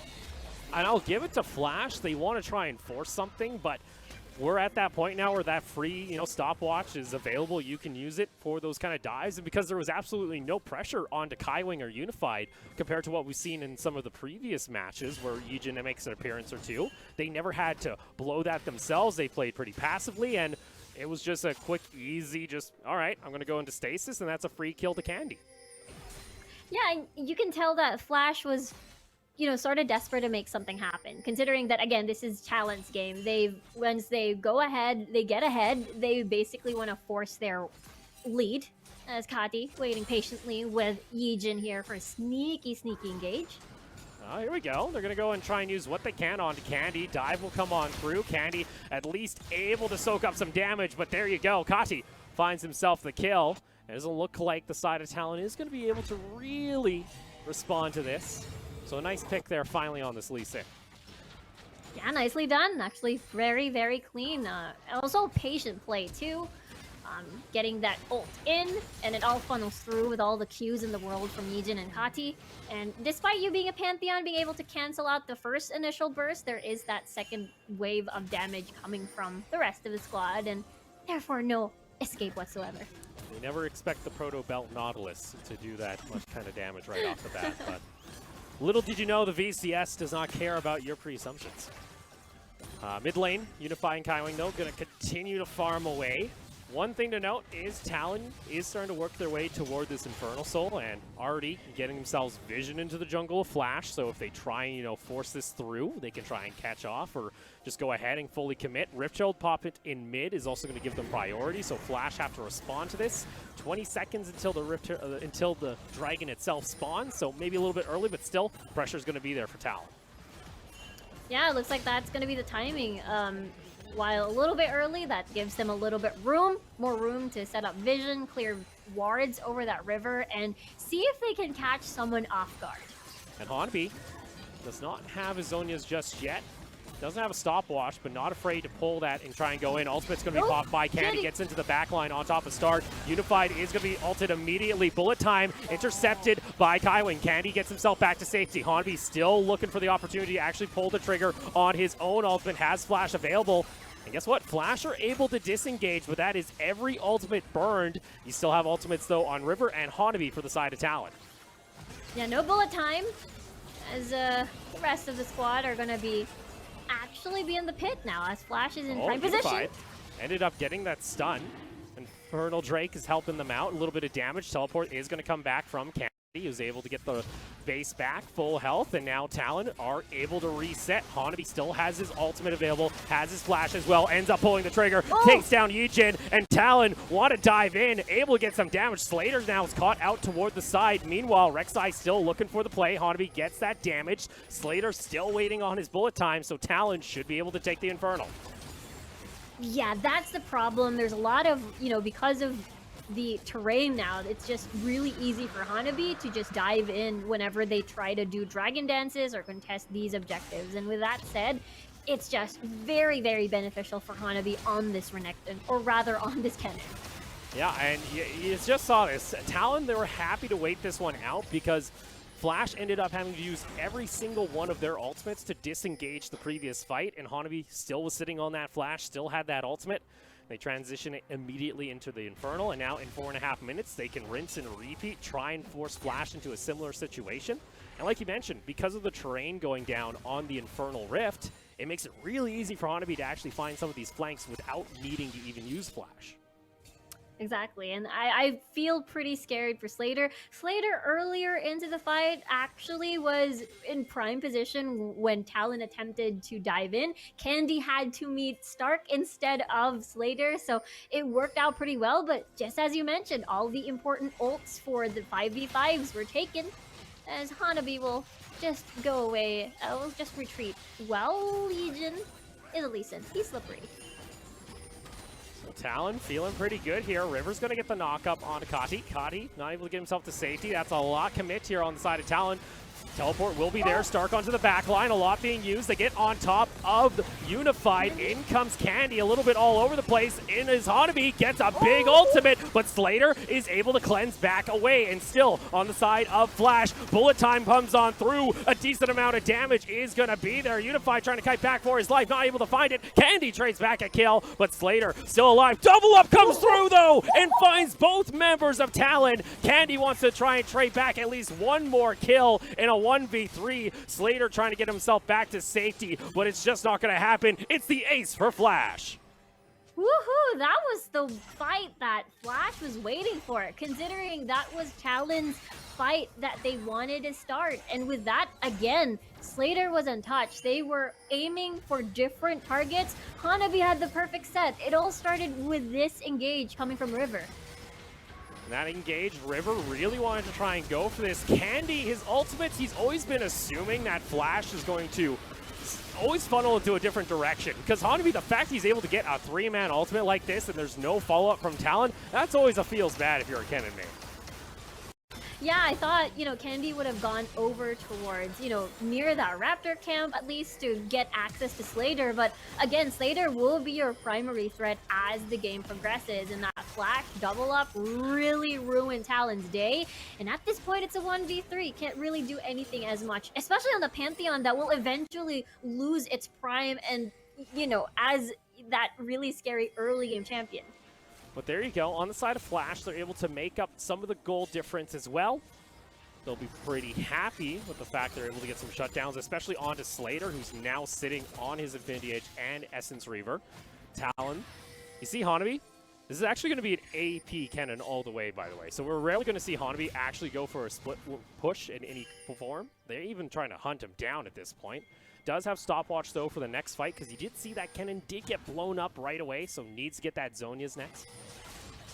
But not too bad. Talon, though, looking to set themselves up. Candy has ultimate available, too. Do they go on in? Kaiwing trying to soak up some damage, but the side of Talon saw this was coming on in, and they still tried to go for the play. River wants to jump in as well himself. Hanabi trying to get in range, ends up popping the ultimate, but they lost Unified. They lost the consistent damage member on the side of Talon. Doesn't matter, though. Candy's able to do a decent amount himself, and they finally find himself a kill. Palik gets himself back on top of Stark. Candy trying to shred him on down. Kaiwing has to let him go to die. And Talon decided to let this fight happen, and it backfires once again, and Candy can't pick up the kill. Oh my, that is absolutely Talon's game again. A fight to start, but Flash is always on top of their 5v5 game, and it was just unfortunate chaining of skills. You saw Hanabi's ult was not available. They were outnumbered in this point of time, and once the final chapter kicks in, you're just locked in place to eat all of the damage. I love that Candy's playing Pantheon, but can he put an ultimate onto the group for once? He ended up ulting into mid lane. If he gets that damage off, that's amazing. But unfortunately, you see Talon, they get overconfident or a little bit just mismanaged when it comes to their timings on their fights. And I have no reason to believe Unified and Kaiwing should be taking that fight in a 2v4, expecting a Pantheon to make it there in time.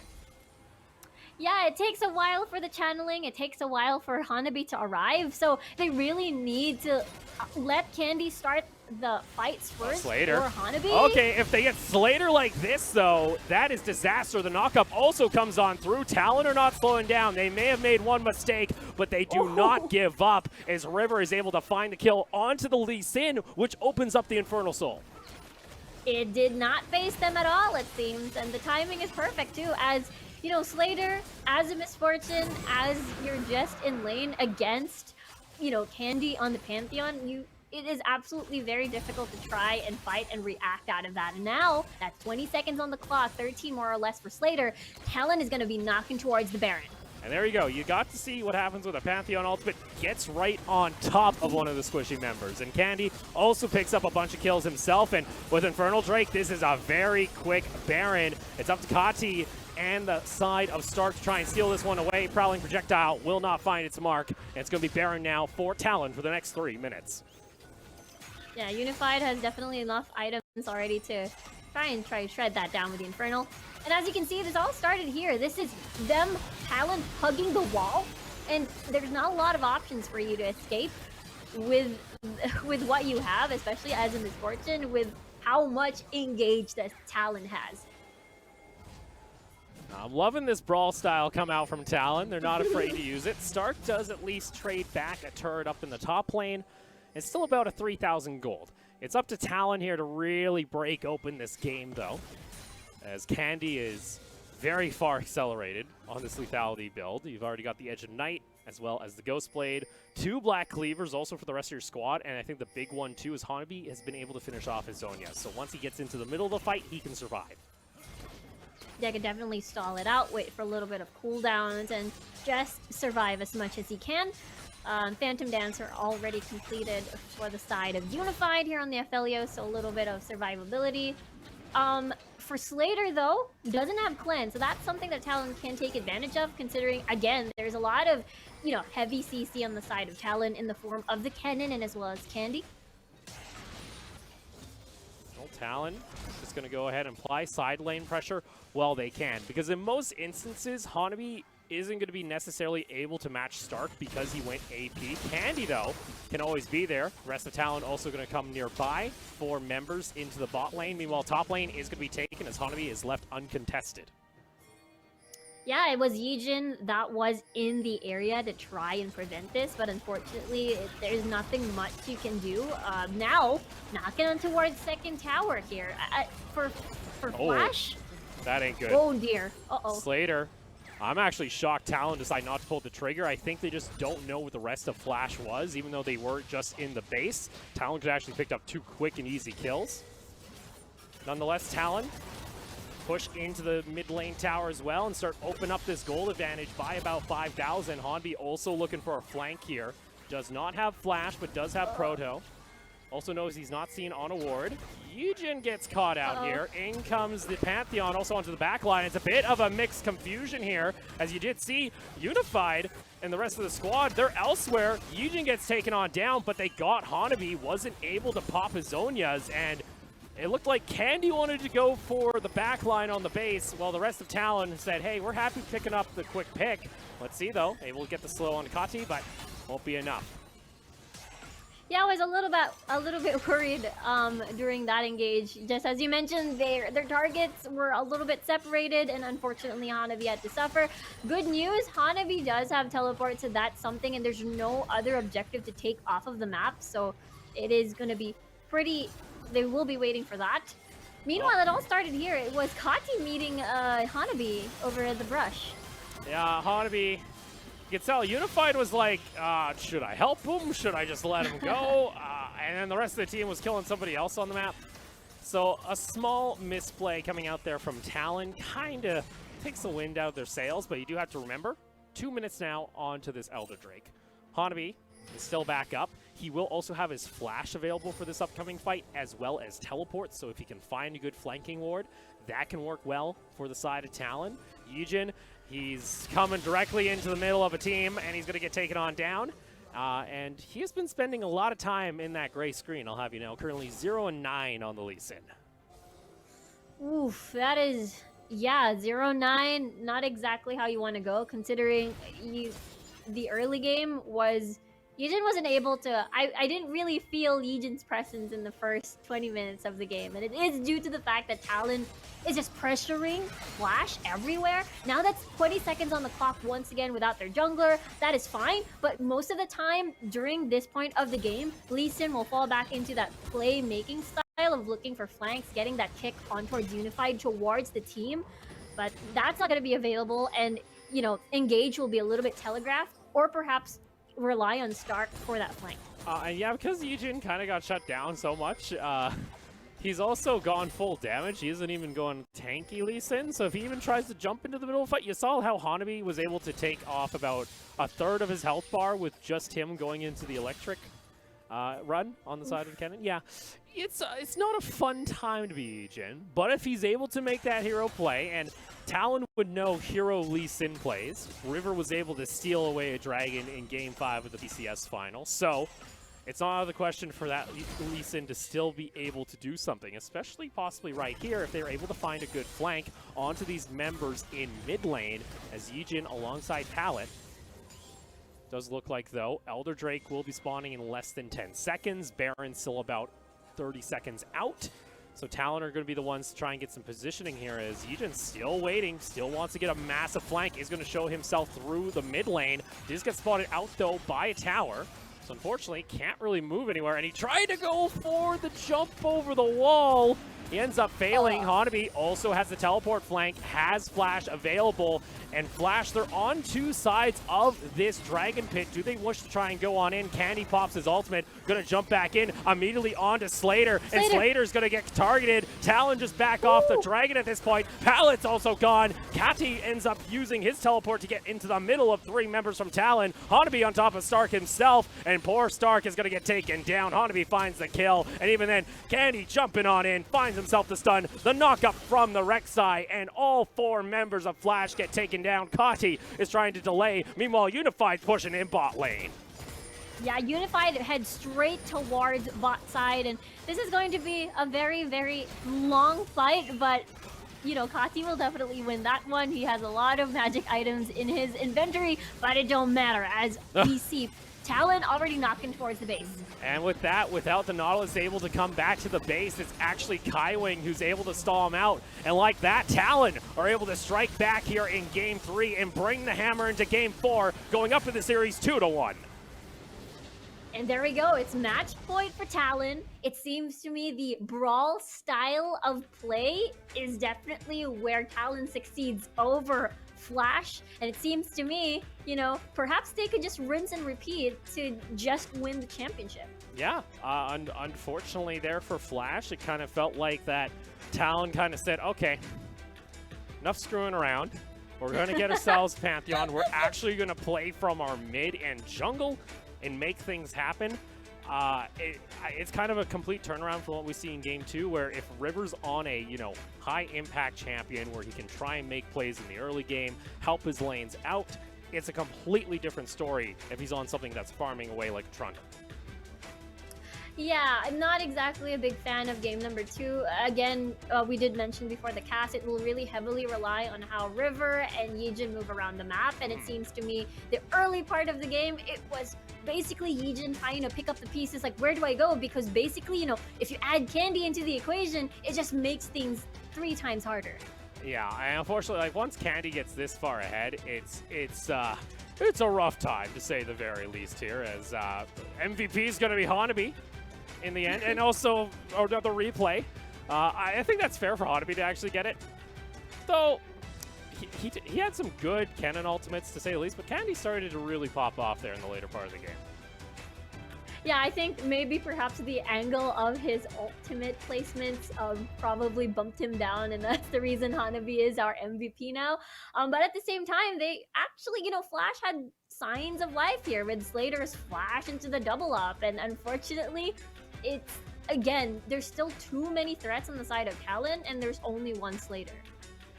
Yeah, these were some of the fights that at least Flash were able to take, but then it came down to something like this, where Talon had full opportunity to kind of take whatever fight they wanted. Slater completely out of position in the back line. Yijin's way far away from his AD carry. Unfortunately, the poor Yuumi can't do anything. And even then, Kati ends up trying to teleport into the middle of the team, but Hanabi's already taken down Stark in the mid lane. Yeah, they were a little bit separated, as I think they were trying to do a pincer attack. Yijin was in the position to try and attempt a steal on the Elder Drake, but the moment that Candy dived in towards Slater, that was the time that it was a little bit difficult to keep Slater alive, because again, everyone was pretty much separated to get that pincer in.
Tell me where do I go? Tell me where do I take us? Your heart is starting to slow. May the water be safe. As I dive in, blood stains washing underneath the waves.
And welcome back, ladies and gentlemen, as we get set for Game 4 between Talon and Team Flash.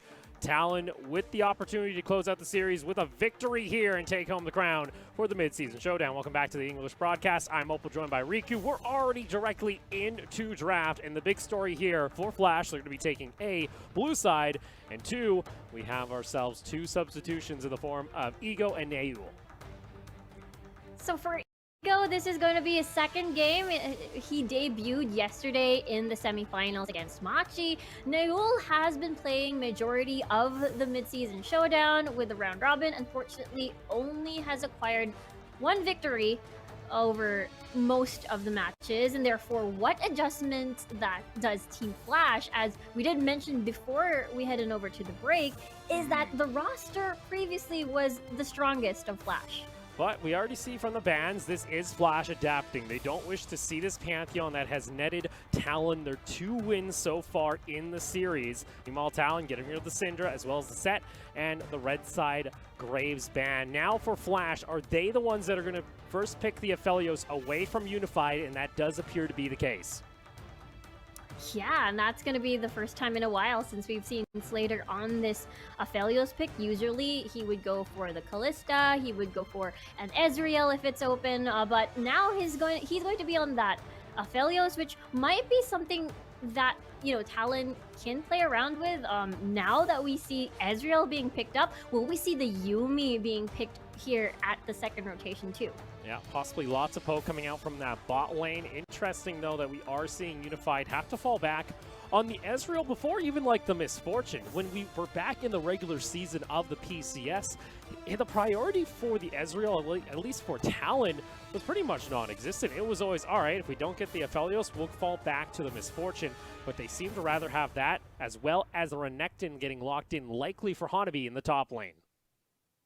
Yeah, I really like this pick coming from Talon. It seems to me they really want to end this, you know, this series, win the championship in this 4th game. They don't want to go to a game 5, which they have been doing time and time again since the PCS playoffs. And with that said, it might be a little bit... Oh! I have a feeling that went down to 0. I think this is the Draven situation. I'm doubting that Vayne's getting... Yeah, I just got confirmation that is not... It's supposed to be a Vayne pickup. Oh. So it looks like we will be remaking the draft here quite shortly. So the Aphelios, Ezreal, and Renekton still be locked in. Unless this is something crazy and this is something completely different. Maybe. Is this actually a Vayne? Are we still going through with this? I mean, if Stark picks up the Vayne at top side, I think, you know, Hanabi might not have the best of times, especially if you probably try to kite a little bit better around that Renekton. I think it works pretty well. I like it. Okay, yeah, I just got confirmation we're going to be remaking the draft here, so it seems like the issue over in Vietnam has persisted. So we'll hopefully be swapping. We're going to actually swap on to an offline draft, so we just aren't going to run it through the client. We'll get you guys information for the draft very shortly. Quick reminder, this is, of course, Game 4 of our Grand Final. It's VCS versus PCS. We originally came into this tournament, and especially after the group stage, we expected this matchup to be Talon taking on Machi, but Flash was able to prove the haters wrong, prove the doubters, and we're able to take that series 3-1, but now find themselves on the brink of losing in the Grand Final, with Machi currently having series point in hand heading into Game 4. And I think that is the best part about the MSS. You know, Flash started out pretty rough in the round robin, only acquiring 2 victories, then an upset on Machi, and then getting a game off of Talon in this series, considering they've never won against Talon in the round robin. And it's just one of those things where, you know, the VCS fans might have been disappointed at first, but now I think they're pretty happy. Now I can see actually coaches are coming in onto the computer, so they're going to go ahead and do the draft. When we get information for you guys, we'll hopefully have that for you. I'm still waiting on a little bit of the information. I actually do get to see it, so I'll get that loaded up for you. But as far as this goes, Riku, overall, like, I find it so weird that we're actually getting Ego and Naeul back into this roster. And it's kind of 2 flips of the coin. It's Ego's second competitive game of League of Legends. He's apparently this prodigy that Flash has been able to pick up that can, you know, get up into the top ranks of Korean solo queue. And you got Naeul that, of course, has that Worlds International experience coming over from when he made the appearance back in 2018. Yeah, it's a little bit of dynamic. It adds to a different dynamic, rather, considering, you know, Katiyu has always been, you know, fielded into the mid lane roster as that neutralizer for carries in the mid lane that are very, you know, carry centric, if you will, like maybe perhaps Candy, maybe perhaps Mission in a while. But for now, it might be a little bit different. Now that we always look into just Slater and then Yijin as carry, perhaps Yijin can step a little bit back and put Naeul into a little bit more of that, you know, control mages, perhaps, maybe a little bit of assassins here and there. So I think that is the dynamic that, you know, Naeul brings to the table for Flash. All right, so I've gotten the draft actually sent to me right now, and I am able to see it. So instead of the Vayne, it was meant to be an Ornn lock-in on the side of Flash, and then the Braum. So actually, they're going to be putting Stark likely now onto something that can just soak up lane presence, even if Hanabi's on this Renekton trying to whack away with him time and time again. As long as he's able to stay back and farm away, he'll be at least useful for the team later on alongside that Aphelios. Yeah, I mean, it was, again, Hanabi and as well as my brain just, Stark, yeah, Hanabi and Stark are just a little bit of parallels, if you will, when it comes to what they bring to the team. Sometimes, you know, Hanabi would go for Ornn, or sometimes go into a little bit of Bruiser, a little bit of dueling, and I think that we will finally see Stark back into the Ornn again to provide a little bit of more, being that meat shield for Slater. So Netsi, he also mentioned during that draft that they could possibly go with something like the Yuumi Ezreal. What that was the case. That was actually their 3rd pickup, and now heading into the 2nd round of bans, it's actually a bunch of junglers being taken off the table. Flash get rid of the Trundle, and then Talon getting rid of the Olaf. Now with this, it sort of puts, you know, Ego in a spot. Do I play the Lee Sin again? He had that really nice magical kick at one of the Machi games yesterday, but unfortunately that was just it. It didn't really translate into anything. So if Ego wants to create more impact, if he is definitely indeed comfortable with the Lee Sin, I say just pick it up for Flash on this do or die situation and bring it to Game 5 and just try to match, you know, River's early aggression with whatever he's gonna pick.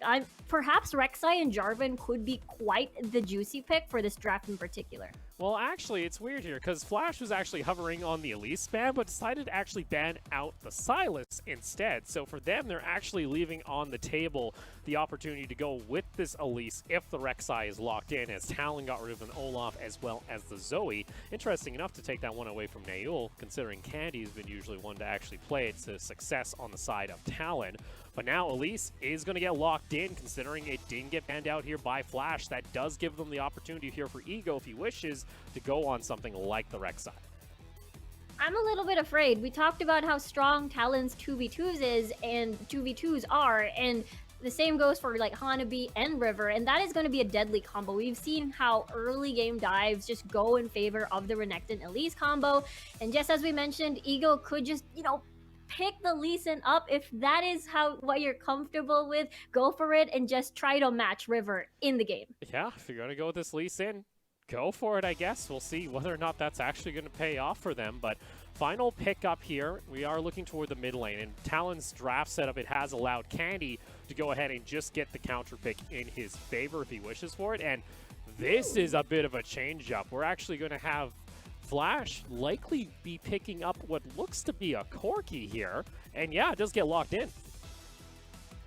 That's pretty interesting. I wonder if, Candy would go back to maybe perhaps a Galio, perhaps an Azir. This is going to be classic mid lane matchup, I suppose, back in the PCS finals, and we're going to see it again.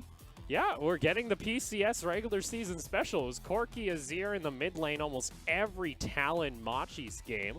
And that was pretty much the go-to. It's been a while since we've actually seen Candy on the Azir. That's kind of been the one control mage that actually has kind of fallen out of 10.10 when it comes to at least this tournament, as for most of the PCS teams, that was always a go-to pickup. We've only seen it banned a couple times up against Mission from the VCS squads. Yeah, exactly. It's just one of those picks where it sort of rose into popularity once the playoffs started, especially around, former LMS teams like Machi, Talon, and as well as AHQ. And now we see it again. Meanwhile, for the side of Flash, this will be the first time we'll be seeing Corki getting picked up by Naeul, as he has been falling over on towards the LeBlanc and the Zoe picks every single time. So that will be likely our draft. Again, you guys will see a graphic come up on your screen, hopefully quite shortly once we get ourselves set and ready into the game. Because they had to do the draft offline, we'll then go into, of course, a lobby and then get that drafted very shortly, so they won't have to swap back and forth. Everyone gets in on their champion, and we get things locked and loaded for game. Of course, this is match point for Talon if they are able to take home the victory. And interesting enough, this kind of puts a lot more of that carry, burden onto the mid lane of Candy, who's going to have to bring out the Azir and try and find opportunities when it comes to team fights. Yeah, it's like a window of opportunity will not be present just the same as a Pantheon, where you can make actions around the map immediately, especially once you have a very strong level 3, you can go walk around or go around with your jungler, maybe even level 6. But this time around, you're in with an Azir, so basically you might want to play a little bit more defensive earlier on and wait for your spikes. That's the reason why I'm a little bit worried, because what if Flash has more room to roam around this time without Candy involved to supplement any sort of pressure just yet? Yeah, so we'll be loading on in really shortly and see whether or not that's going to be the case. Flash, I'm interested. This is a much different kind of composition. This is much more like what we would see in the PCS. It's a much slower paced kind of game, but who knows? Maybe VCS, I'm going to be seeing Ornn try and dive bot lane at level 6. Who bloody knows with a teleport? You guys, of course, though, at home, be sure to follow the channels if you guys want to keep up with the PCS or any kind of inter-regional tournaments that the league is involved with. We always have an English broadcast, so if you guys are watching on the Twitch, YouTube, or Facebook, be sure to leave a follow. And you guys can also check out our new English Twitter, where you guys can get a little bit behind the scenes with some of the players after the victories, as well as some post-match interview possible translations that you may not see here on the English side as well. Yep, and at that point, all I'm thinking is that how with this new 2 subs coming in the middle of the series, how do they adjust from this? That is my only concern, considering, again, it was these 2 subs that played the first game against Machi, and then the original roster from the VCS finale came in. But you gotta understand here, Talon themselves have a curse of some sort. You gotta remember this. This team You even said it yourself. Their win condition is make it to Game 5. So right now, it's up to Flash to actually get Talon to that win condition, like you mentioned. Because Talon, every best of 5 they have played this entire season has gone a full length. Because either they have trouble closing out series or they're able to fight themselves back into the series, sometimes doing reverse sweeps. We saw that up against AHQ during playoffs in the PCS playoffs. Flash is kind of similar too. Flash actually took their victory away from GAM in the VCS Grand Final in that Game 5 after what many considered to be one of the weirdest drafts they've ever seen from GAM, and Flash was just able to punish it there. So I find it weird. It's almost like Talon, they're the ones that are saying, okay, we're going to try and see if we can play this kind of style, and if VCS is able to adapt. If not, then hey, we get ourselves a victory. If not, we still have that Game 5, which apparently we just get super buffed. Yeah, I mean, based from the composition that, Talon has assembled, it looks like they really want to end it here and now without any sort of leeway. You have, again, most likely one of the weaknesses of Flash, which is again the top portion of the map. So I'm looking forward to them capitalizing on that and just focusing on Hanabi and River making movements in the early phases of the game. Yeah, well, you can see Hanabi back into his chair. Rest of the players from Talon. I even saw the loading screen up in his glasses, so we will be getting in onto the Rift for Game 4 quite shortly. Flash need this victory in order to force a sudden death Game 5 for our grand final of the mid-season showdown. Talon, simple Nexus explosion for them, gets them the crown themselves. So we'll see whether or not VCS is able to fight their way back or if PCS can remain dominant. I think overall this has been a great playoff so far. The simple fact that we do have a VCS squad in this grand final. Many people, especially after the group stage, kind of assumed, hey, this is likely just going to be, PCS Spring Break edition pretty much when it comes to this final. Machi versus Talon final. That ain't nothing new if you're a PCS fan, at least for spring. But now that we have a little bit of spice with Flash in the picture, I'm looking very forward to this Game 4. Yeah, and if Talon does indeed win this game and win the championship title, it's a hell of a good start for this Talon organization. First year into the PCS, then you enter the mid-season showdown against VCS and taking that second crown too. That must feel really, really good. So we'll see here as we get ourselves, it's getting a little bit late, but thank you guys for sticking with us as we've had ourselves, the stray internet issue here and there. It's a lot of load actually onto the internet overall across the board in Southeast Asia. Everybody's staying on in. Everyone's just trying to keep up. Maybe they need themselves a Red Bull power tower like me, and then everything will be fine possibly. I don't know if that actually helps with your internet. I can't say it will. But I will say this. We're going to be loading on into the Rift. Game 4 just around the corner. Flash taking on Talon. Talon looking to lock it home. Flash looking to force that dreaded Game 5. We'll see whether or not that's the case as we load on into the Rift.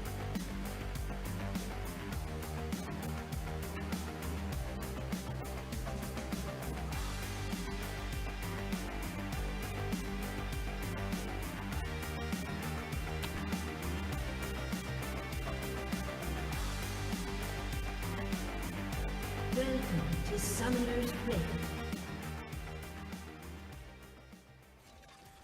And here we go. Like we mentioned, we'll give you again a quick overview of the draft. It's an Ornn in the top for Flash, as well as the Lee Sin in jungle. Corki mid, I keep saying, every time I say Aphelios, I want to say unified, because that is usually who's bloody playing. Slater this time is going to be on the champ, as well as the Braum alongside him. For Talon, it's the Renekton Elise with the Azir in mid lane. Then the Ezreal Yumi combo with a lot of poke coming out from Kaiwing and unified.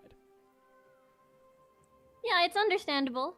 But for the side of Slater, he did play a lot of Aphelios in the regular season. I believe it is his best win rate champion coming into the series. So we'll have to see how this thing performs as Ego making a early rotation towards the blue side of Talon. Oh, making something happen, it seems here, as Unified is going to spot this out. They also have River nearby. The invade's going to come on through. It's always dangerous to try and contest when there's a Braum, but missing that Q is pretty big, and River now realizing, all right, there isn't a whole lot of vision here. It's going to be the 50-50, and whatever jungler's going to be able to get the smite here is going to have themselves a nice little tempo advantage. That's also the exhaust coming out. River getting a little too far forward, and oh no, is the curse real? As First Blood goes over to Flash to start off Game 4.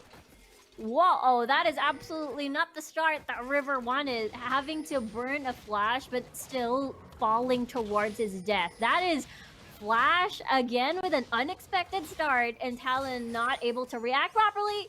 Oh boy. Now Ego maybe getting a little bit too close in on the action himself.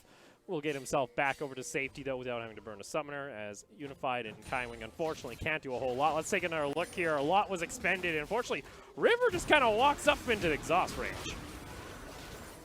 Yeah, trying to walk in, not very sure, as I think a little bit too reliant on perhaps Kaiwing with the additional healing earlier on as sustain. I actually thought that Talon perhaps could, you know, win, but they lack the necessary CC to hold someone down, and I think, oh dear me. This is gutsy from River. He is just going to get spotted out here, so it looks like he wants to try and contest this. Does the Corki at least try and path his way over? River not backing down from this fight, as the Azir is also holding down Naul in mid lane, so making it very difficult for the mid to come on over and respond. It looks like Ego is going to respect this, as River is going to go ahead and start up the blue once again.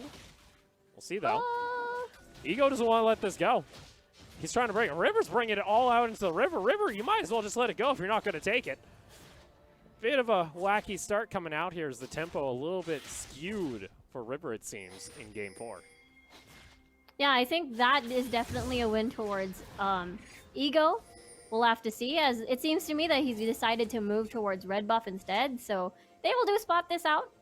But eventually, at least there is an exchange of buffs, so River doesn't have to lose too much. But rhythm-wise, I think, yeah, River definitely lost a little bit in that exchange. Yeah, he's going to be about one camp behind most of the time. And he's also going to be tracked through the jungle if he decided to go onto the Gromp, but decided against it. The control ward was already laid down. And really can't actually make a play toward the top side of the map. But Ego wants to come back down toward this bot lane to maybe try and apply some pressure. He has the opportunity to take away the Gromp, and Unified and Kaiwing are actually going to try to push back out. Yeah, we'll have to see, as Wave is still slowly actually not crashing towards the tower of Talon bot lane just yet, so it might be a little bit too risky to try and make a play, make a dive, but we're talking about Ego here. Well, Ego wants to try and jump in. There it is. The stun is on to Kaiwing. Flashes forward to try and get himself the kill, and they're able to get the damage going, and beautiful tower juggling coming out from Pal. Gets himself, but Ego goes down low himself. Unified is able to trade back a kill. It's 2 kills onto the Lee Sin for the one of Ezreal. And look at topside, though. This is the expected play. Well, Stark can actually get himself a quick combo here. Goes unstoppable, but River is going to be able to help pick up the kill as Hanvi was tanking the tower, and Renekton is going to get that gold. So not a bad start, at least for the top side of Talon. Bot side, though, actually, in all honesty, I think Unified's happy at least getting a kill, considering the fact that Slater didn't get any gold other than the assist gold. Yeah, that's true. The kills went over towards Ego all this time, but looking back at it again, there is a couple of threats. There is a huge threat still of having a fed Lee Sin, especially a player such as Ego.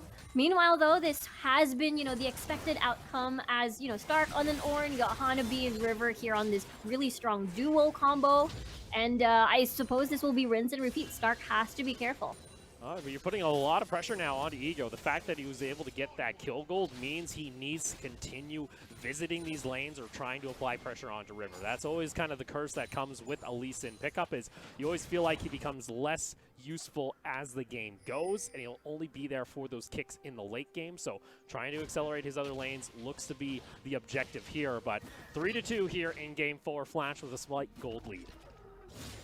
Yeah, and the same thing goes for River. Eventually, if you can't take advantage of how strong early the Elise pick is when it comes to the laning phase, then eventually into the later parts, it'll just be a cocoon bot.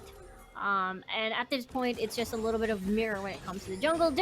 Big difference though, is definitely topside with Hanabi on the Renekton. We'll see whether or not game 1 can be replicated. In the meantime though, you know, Flash already starting this dragon, and it has been the trend where Talon always gives up the first dragon in exchange of, you know, farming a little bit more.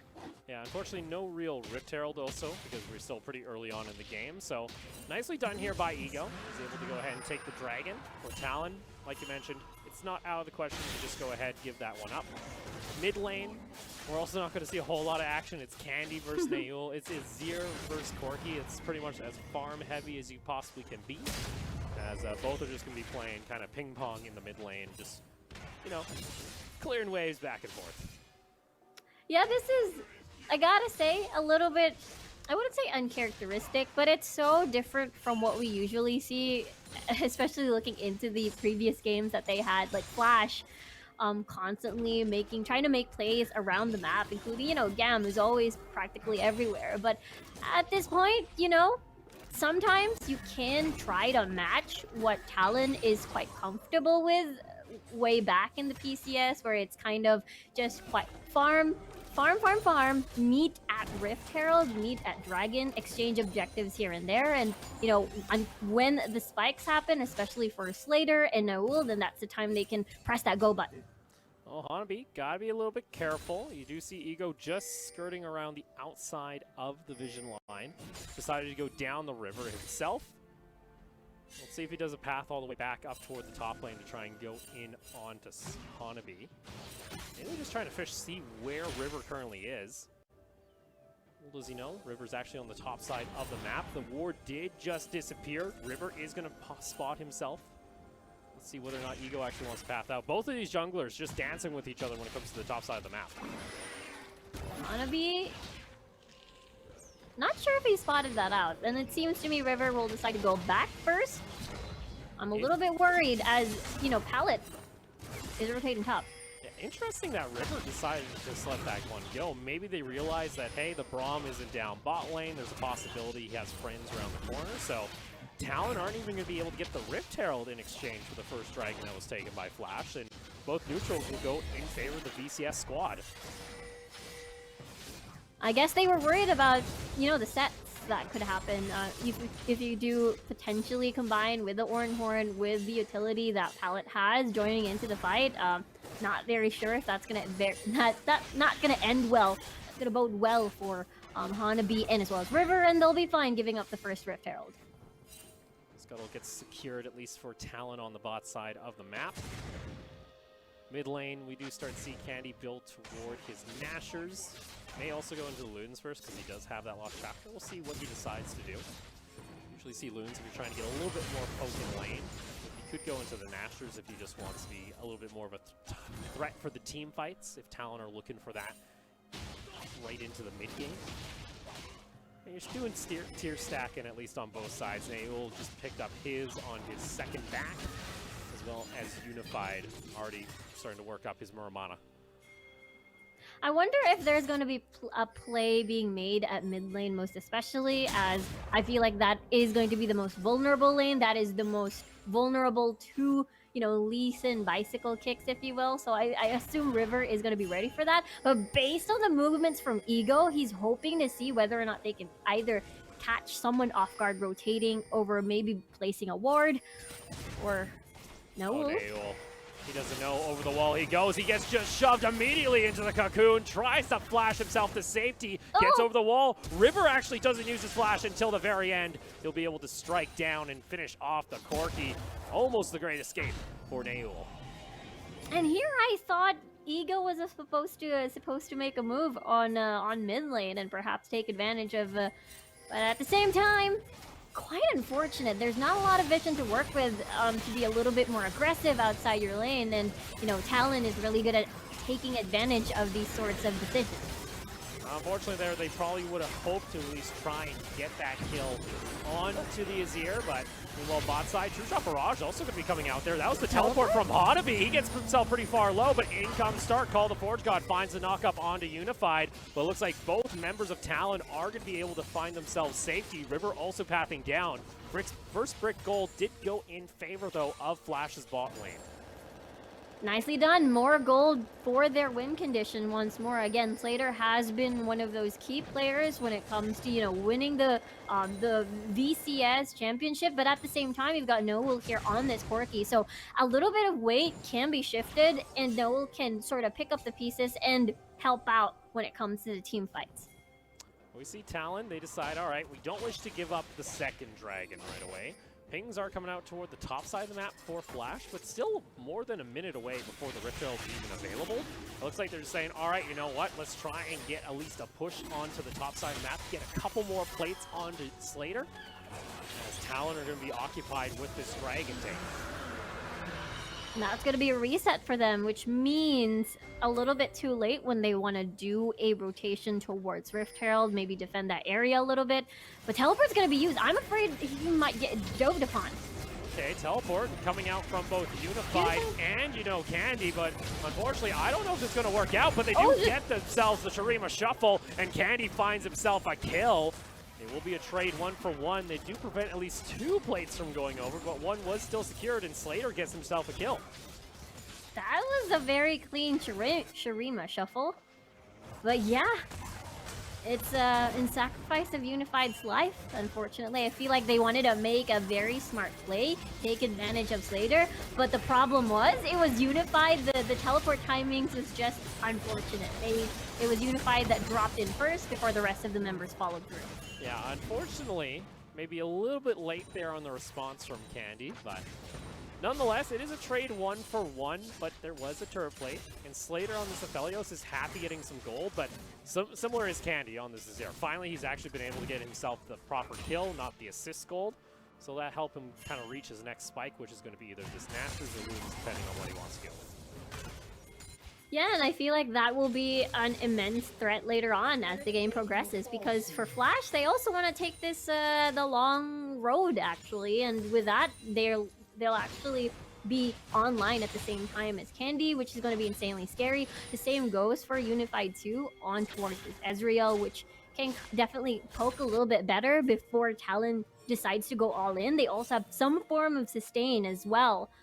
So I feel like Flash should be, really wanting to get ahead to transition well into the mid phases of the game. Getting a little bit sneaky. Sneaky. Unfortunately for Hanabi, that control ward's on the wrong side of the alcove. Was there for a flank, but nonetheless, Ego's just going to head on back to base. You see Talon trying to do the same thing themselves, actually. River and Candy alongside Kaiwing are hunting, just trying to push down that vision, maybe try and steal away the blue buff for themselves. Still unsure where Ego is, though, on the map as Slater goes back into the top lane after finishing off his Infinity Edge. Yeah, and prepped and ready for the next Rift Herald to spawn, too. Everybody is pretty much going to be partying at top side, but at the same time, it will be 4v5. Therefore, Hanabi not being available in this fight might be crucial. And meanwhile, for Flash, there's no main heavy engage, and you will most likely rely on Ego's kick or perhaps Palette's ult. Rift Herald has just spawned. Corki is going to receive the blue buff. River's still hunting for a possible play. Cocoon comes out, not going to land though on Ego. It's just a little bit excited here.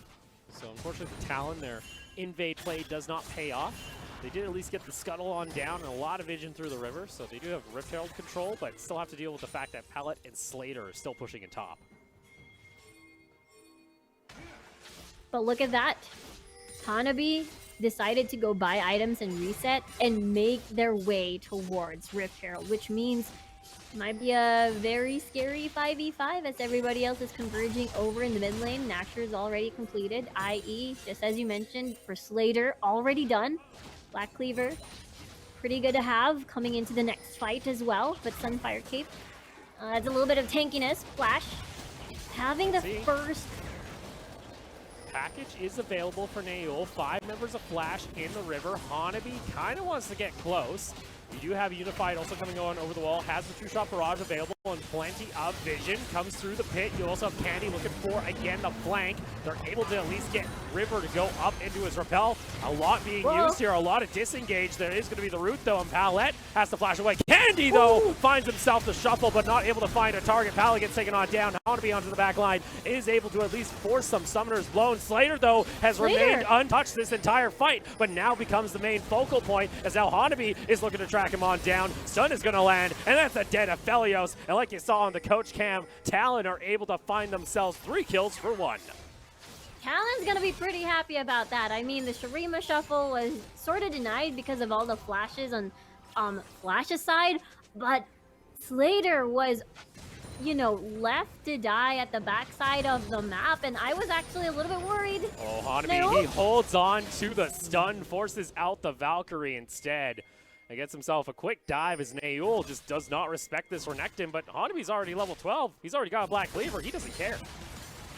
Down in 3-0-2 at the moment, but yeah, let's take a look at this fight again. Candy with a really nice position. Just in case Flash decides to retreat and go through the blue buff, he was ready to Shurima shuffle and just stop them in their tracks and just trap them in towards the pit. And with this, Slater was actually left alone, and it was a 1v2 situation. He dealt with this pretty well and got a kill.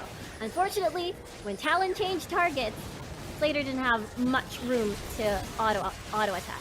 Now, unfortunately, once you get in the eyes of Renekton, especially Hanabi's, he's just going to run you down until you die.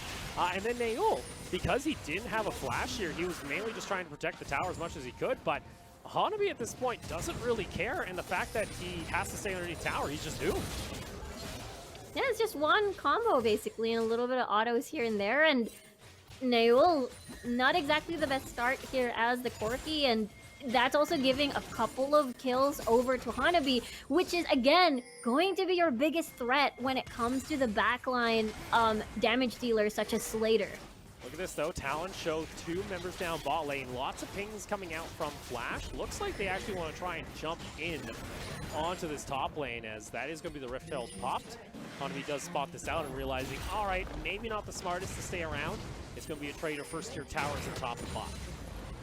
This is a very familiar situation where the 20-minute mark, you've got, you know, the tower, the second-tier tower already down, but I think Hanabi will be there in time. I'm just worried about the dive. I see pings here and there, so I suppose Talon sees this coming. Trying to realize that maybe something's going awry here. True Shot Barrage ends up coming on through. Hanabi is trying to soak up as much damage as possible. Ends up getting stunned, gets a lot of health back, and that is going to be the kill, actually.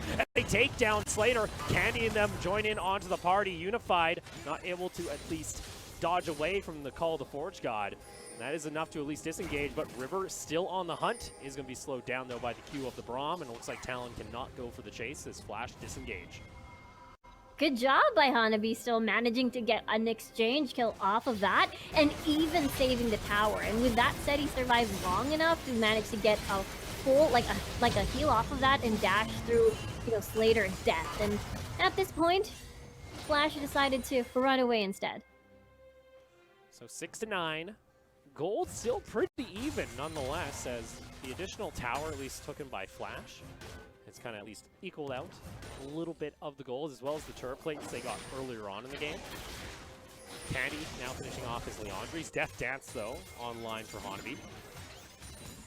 Right now, it's Flash kind of waiting on Naeul to actually pick up his Draining Force. That's when he's going to start being able to do some decent amount of damage on this Corki. It just feels like it's the waiting game if you're a Flash fan, waiting for this Aphelios, waiting for the Corki to come online, and then trying to look for these big team fights with the ultimate Wombos coming out from Stark and Palette. And yeah, and just in case, you know, the Slater plan doesn't work out, you've got Naeul for additional damage on towards that Corki, and it works well too. Unfortunately, you know, Murmana's still not stacked and like unified at the moment. So for now, for Talon, they will be painful, and even more painful with just as you said earlier, with the Triforce completed, lacking one more of the item. And for Slater, though, working on towards his Runelands later on. I find it interesting. There's a bit of a difference when it comes to the regional builds, though, as usually we see from Slater, always likes to go Iceborne in most situations, and then Bork as well as a Death Dance. Unify is like, no, I'm going Trinity Force. I'm going to be doing a heap of damage. I don't care what you build. I think my build's better, it seems, as they push in here onto mid. Lots of Mystic shots starting to hit their mark. I think most of the time where Slater builds the Gauntlet a little bit, rather than the Triforce, is definitely they're always behind. Therefore, wants to get that second item immediately. Also helps out with the kiting, landing the Mystic shots. Considering, again, most of the time he likes to play a little bit solo. Neul has package available. Doesn't want to go for the dive, it seems. Ego is looking for a flank, is spot out by a ward though. And River is also nearby. We'll see. Unify ends up popping the ultimate, and Neul cuts him off. Tries to go for the big play. Gets himself back to safety though, with, of course, the Valkyrie, and Hanabi just jumps on in. The knockup though comes on through. Call the Forge God finds its mark, and they're able to disengage. River gets taken down. Talon can't trade back a kill. You know what I'm smelling, Opal? What are you smelling? I think... I have concerns if you're smelling things right now. You should be. We're in game 4 here. Flash are fighting for their lives, but tell me, what do you got in mind? No, it's starting to look like that trend again, where we talked about this before the game started. It's starting to look where Flash is in a comfy spot to take, you know, these wild, aggressive plays, and when they do have that confidence, it just might send Talent in such an unexpected position. They're caught off guard, and again, you know, Game 5 could be around the corner. Well, lots of pings coming out here, as it would be the third dragon for Talon. We are on Cloud Rift. It just spawns Unified. A little bit awkward with his positioning. Wants to try and get aggressive there onto Neul, and actually does proc the W. You see, River at least going to go ahead and claim the scuttle for himself. Ego is also down in the bot side of the River. Looks like Talon still want to try and get priority into that mid lane to try and take down that tower. Palad's just going to intercept it. Talon, though, get position back into the Dragon Pit. And it's understandable why Unified was pretty much a little bit confident. You know, I've got the Yumi with the heals. I've got the Flash. I've got my Arcane Shift on. And I've got my Triforce. He just really wanted to poke a lot to have more space to take this dragon for free. And what does Flash take in exchange? All right, Candy gotta be careful. Ego's nearby, trying to get away. Candy, though, whoo, happy feet, able to get himself back to safety, and he gets the solo kill on Ego with the outplay. Woo, Candy must be really good about that one, and I feel like they're always anticipating Ego trying to make a play around the Raptors, around, you know, the side of the walls, just to see if they can make a kick delivery, because they've seen it once already in the Machi match, and at this point that was just absolutely beautiful, with Candy not even consuming his flash. Yeah, Candy doesn't even have to burn. Let's take another look here. Ego is able to get the flank here, and this looks like a prime opportunity. You get a very good shutdown onto the Azir, but woo, he just dances around him. I love it. I love it, and Ego is just forced to take a bunch of tower hits since he's been sandwiched between the first and the second tier, and now it's Talon feeling really good about that one, and with this said, on a poke, we'll see how Flash will deal with it. Oh, Forge God once again. River has to go golden. Candy does have the Emperor's Divide available if he wants to try and go for the disengage onto the fight. There is going to be the Infirma ultimate from the Moonlight Visual coming out from Slater. But it's just a disengage here being used by Flash. They're just trying to hold on to this mid lane tower. Once they lose this, a lot of the map opens up for Talon, where they can try and move that vision line into the jungle once again. But you can see Siege coming on through. Braum, though, is able to intercept a decent amount of the projectiles. Yeah, beautiful timing on pallet shields on the Braum.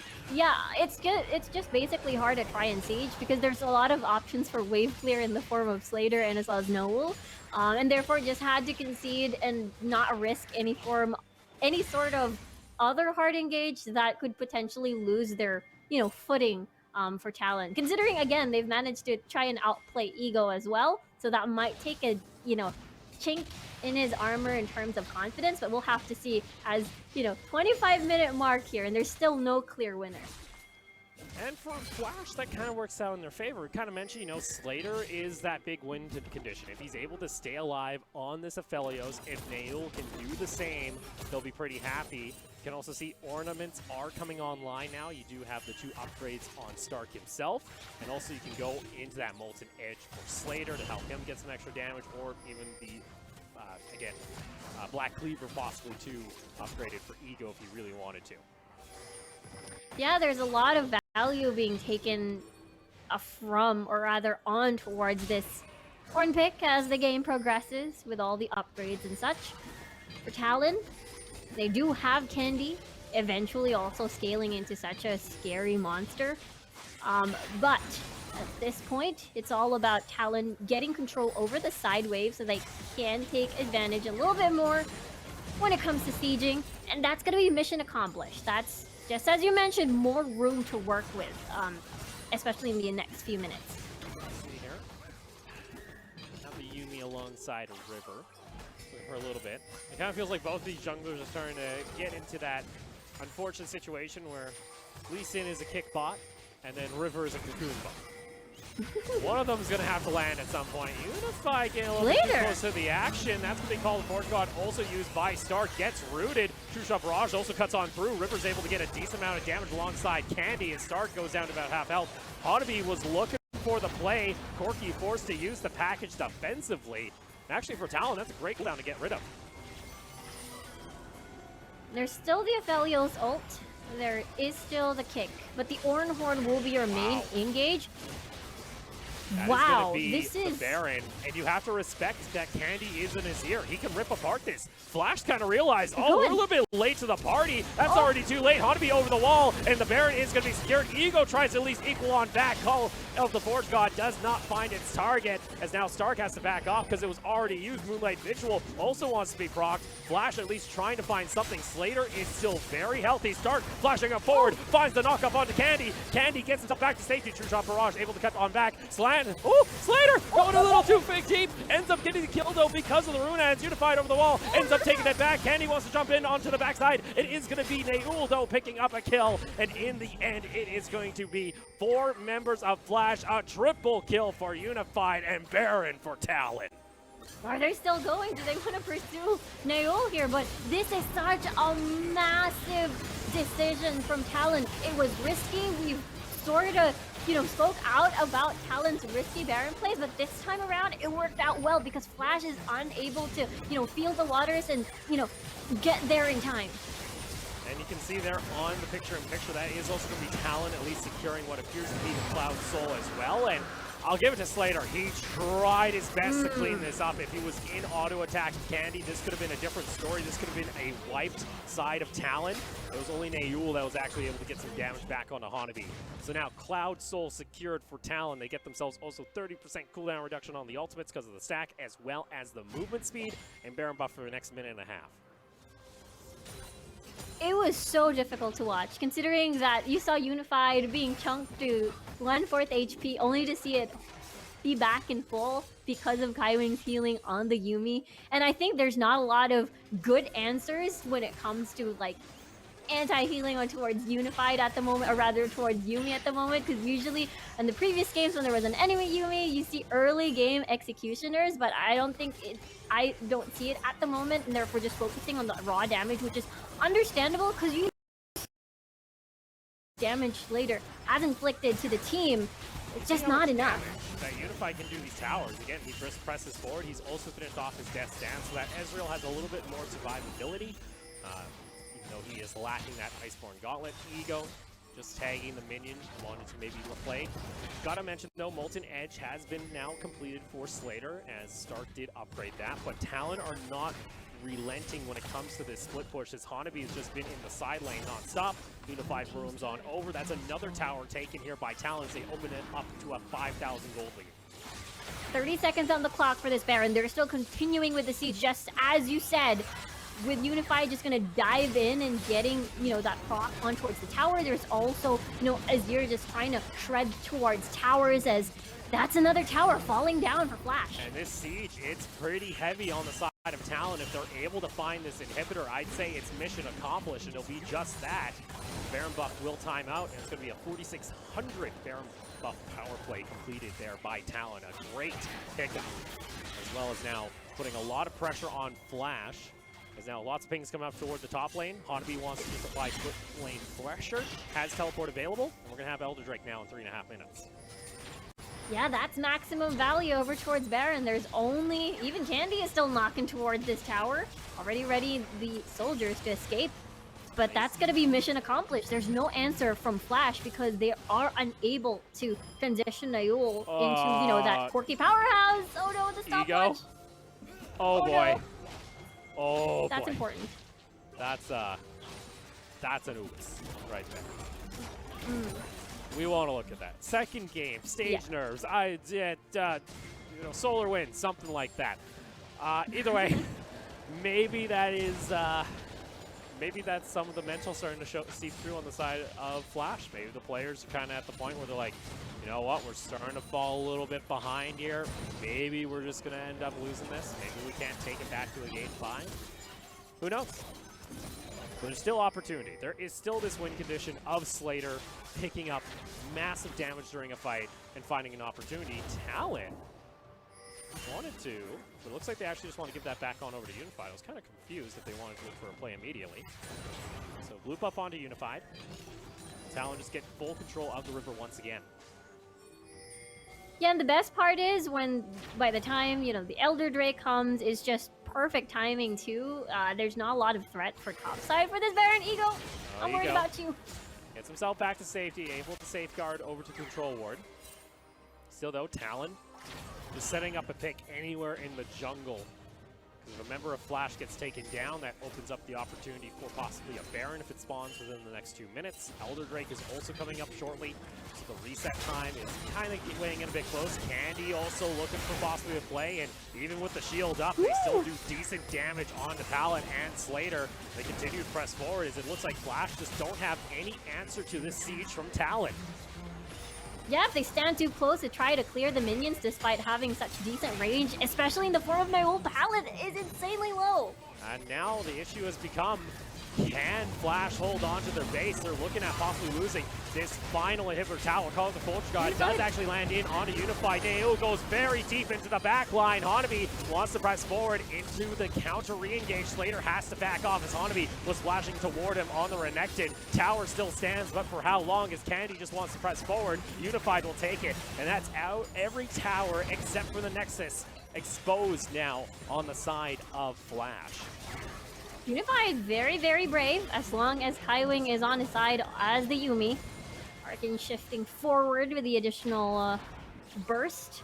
But with that said, that's 50 seconds on the clock for Elder, and now they're rushing towards Baron for, you know, that additional pushing power to ensure their victory. And they absolutely ripped this apart. It's up to Flash here to try and take this. We saw, even without the Baron buff, they are able to siege in, and there you go. Talon secure it once more. 39 seconds on the Elder. You see Flash is just trying to run back, but even then, still the amount of damage coming out from Unified forces Flash to have to back off. Ego's trying to do his Raptors, but this is not the time, because guess what? You got Nexus Towers being bonked on by super minions, and now Elder Drake reset coming through for Talon.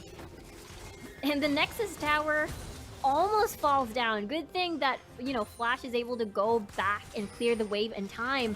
But because of so many super minions just knocking on Flash's base, they have no room to actually try and contest this. And if they take too much time dancing around the pit, eventually the base will fall because of the wave. And Stark can't even get close enough at the moment. They still see the Elder Drake now being taken. Ego needs to find the steal of his career, and it's only his second game. Talon, though, ease off, trying to force Flash to have to make a decision, because guess what? Super Minions crashing in through the top lane. Flash need to make the call. Unified's going for the base. It doesn't even matter. He isn't able to stop it. Sure, Flash is able to. No, they can't. River steals back the Elder Soul, and unfortunately now, Flash is running. Nayul's able to get the teleport off in time, but Hanabi's looking for the executes. Pallet gets taken on down. Unified's in the base, and he also takes down the tower, and Unified claims victory as Talon are your mid-season Showdown champions. What a way to finish the game, and actually getting that teleport in to remove the Nexus while the rest of Flash is just insanely distracted because of the Elder take. My oh my, imagine that. PCS champions and now mid-season Showdown champions. There you go. on the side of Talon. They were, it was looking a little bit shaky during that one game they dropped to Flash, but the last two games they came out and closed it. And they played even more of the PCS slow style. That Flash they tried to match, but they just weren't able to. Yeah, they were, as long as the opportunity is presented and they just definitely focused on trying to dive Stark in at his weakest point as the Ornn. So it worked out in their favor. Unfortunately, we saw a little bit of sneaky plays from Eagle, but it is not enough. You know, Talon was basically everywhere, and Candy has been getting early game kills from, you know, attempted tower dives from Flash. And it kind of reminded me with how Flash got their victory. You saw Talon there, they still felt confident enough to fight, but once they saw that Slater wasn't even nearby, no one was in the base, you had supers crashing in because it's double because all the inhibitors were taken down. It reminds me of the call that Machi tried to make against their series of Flash, where they pulled 3 teleports in the base to try and just end it. This time, though, it paid off for Talon. Yeah, Talon had, you know, a lot of room to work with. You know, we can keep trying to reset Elder because we know that 3 waves are just going to be crashing down towards your base and you will be pressured to keep staying around. And it was definitely worth it. Talon just played such a confident game, and, you know, based from their draft too, it's like, you know, definitely all according to plan. Yeah, so congratulations over to Talon as well as the PCS as a whole, as they get to become the mid-season showdown kings over the VCS. Got it though, give commendable, you know, respect over there to the VCS squads. Flash was able to make it into the final, and as well as take a game off Talon. That's always a plus, I think, in the eyes of the VCS. That is still, you know, an emerging region. They only just got their 2nd world seed, so they're still, you know, building up that strength. And we'll still get to see these teams and how they perform on the international stage come the World Championship. Yeah, but you know what? The score has finally been settled in the form of the mid-season showdown. I mean, back at Worlds, it was, I believe, J-Team versus Scam in the round robin. It was 1-1. And now that we finally see them back together in a BO5 setting after so long, we finally see, you know, the former LMS squad reigning supreme. Yeah, I think... No, and you say former LMS squad. Talon, this is a benefit for them. Talon themselves, they have only just joined in to the PCS as an organization. This is their first foray into League of Legends. You can see the coaching staff there plenty happy as they were able to take it there. We'll take a look at some of the highlights, though, from that Game 4 that sealed the deal for Talon. Basically, for Flash, unfortunately, the way that they transitioned towards, you know, mid-game to late wasn't the best, considering that they had to also rely on Naul for dealing, you know, additional damage, as Slater will definitely not be enough, considering that you had to deal with Candy, so you had to match that firepower. This part, though, could have been better for Slater, but then, you know, because of Candy's play separating people from the fight, it was just beautiful to watch. And there's so many opportunities, but I think once that happens as Ego, I think that's when your mental just kind of goes out the window. You literally had your ankles broken by Candy as he was able to dance back, and there was also such gutsy, such on-point calls coming out from Talon, like this Baron call to just rush it down, knowing that they have in his ear. And there was still that hint of those risky calls coming back to bite them, as Slater, if he was only a couple more units forward, could have turned around this game right here at this fight if he got in range of Candy. And I think after this fight, I don't think there was any sort of enough innate anti-healing or any sort of anti-healing in play. When it definitely wasn't enough, as we saw Unify being full HP after the rest of the match. And there we go. It's going to be MVP going on over to Candy on his Azir. So congratulations to him and his performance for Talon Esports as they're able to close out our grand final. And I get very hopeful now, kind of looking toward PCS Summer, as this team continues to, I believe, grow, because they even saw flaws here that they were able to adjust on the fly when it came to their series, which was great to see. Though I think they also have to kind of look back at the drawing board and be like, all right, Unified Kaiwing, what's going on during the lane phase? I have to ask, are you guys doing okay? Are you guys all right? Because you keep kind of losing out at level 1, level 2. You keep getting caught off guard.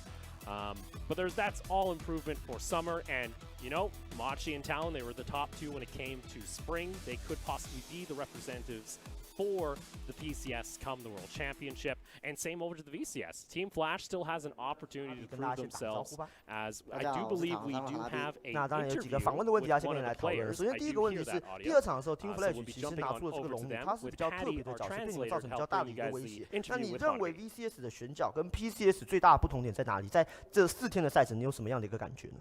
So during the second match, they chose Shyvana as their jungler, and it gave you guys a lot of pressure. What do you think is the biggest difference in terms of ban pick when it comes to 2 different regions? 首先我觉得 BCS 的选角就是比较特别，在我们 PCS 是看不到，然后显得非常有进攻性，而且就是大家也都会选择来发育的英雄，然后在团战发挥很大的用处。 So I think they're very special when it comes to ban pick, and they choose very aggressive junglers, and it helps them out with team fights when if the jungler is it farms a lot during the mid game. 好，那第二个问题，其实 Team Flay 这几场 BP 以及游戏都比较针对你，在第三场的时候，你拿出了你算是比较许久未见的凯能。那你自己对于这样面对这些比较针对性角色的状况，你有什么策略吗？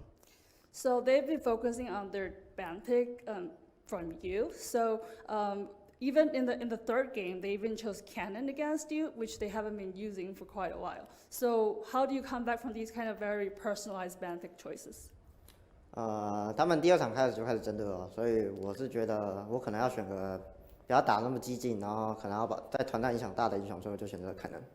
Oh, so I chose Cannon because in the third match because I feel like I need a champion that helps my team in the team fights. 好，那接下来的问题是，当然你们也走了这么多天的一个赛程，最终塔隆拿下了冠军。那你觉得这包含你的5位选手，你觉得这一次的季后赛谁表现的最好呢？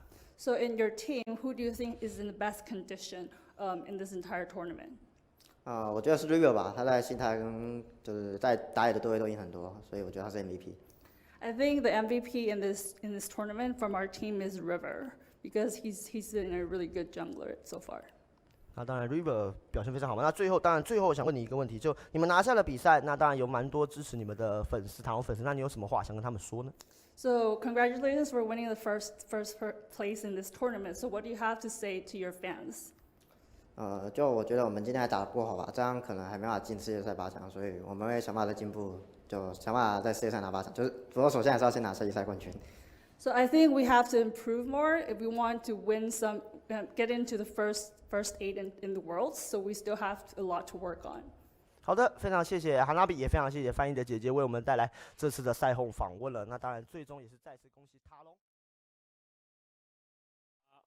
As thank you, Patty, for the translation. You always saw Hanabi there himself, pretty humble. They said, yeah, we got some stuff to work on. Obviously, there's some things we want to try and fix up ahead of Worlds if we're able to qualify. Yeah, and I really love the fact that, he gave the MVP's personal MVP to River, which is absolutely, he did super duper well. And, as, big PCS fan, insanely proud. Yeah, we have River with an asterisk. That game 2 Trundle, we'll kind of forget about that. Yeah, that's true. That's it the one depends on the picks then. It depends on the picks, depends on the style. We either get MVP River or we get Trundle River. Hopefully for Talon in the future, they can get a little bit more of that MVP River. And I think the team will be at least happy that they're able to take home, obviously, the crown here. You get to hold some bragging rights when it comes to the region v region rivalry, considering they're now both 2-seed regions when it comes to the World Championship. And also the throwback, of course, these 2 regions used to play with each other back when it was the GPL, and it's a nice little come-round, full-circle reunion for these 2 regions. Yeah, considering, again, it was always a tough matchup for, the VCS in particular whenever they came against the LMS squads. And again, their win was, I think, 6 years ago. And it was definitely a tough next few splits for them, for sure. Yeah, so that does about us now when it comes to the broadcast. But of course, if you guys enjoyed the broadcast, be sure to go, of course, follow on the page you guys are either watching, whether that is on Facebook, YouTube, Twitch, wherever you guys are currently watching. Be sure to follow the pages so you guys can keep up to date with the PCS. As you guys saw from some of the in-game graphics, our summer split starts in only about 2 weeks. It's going to be June 13th. That's Saturday. That's the kickoff for week 1, day 1. We are going to be doing 2 days a week, and then I think it's 8 weeks of round robin, possibly 9. I'd have to double check, but then we go straight back into playoffs, double elimination as well. We'll hopefully be able to see which 2 teams are going to be representing the region when it comes to the world stage, of course, with the World Championship. From myself and the rest of the caster team, such as Riku, Ibriz, and Docta, as well as the production team over in Taipei, thank you guys for tuning in to the Mid-Season Showdown, and we'll see you all come summer.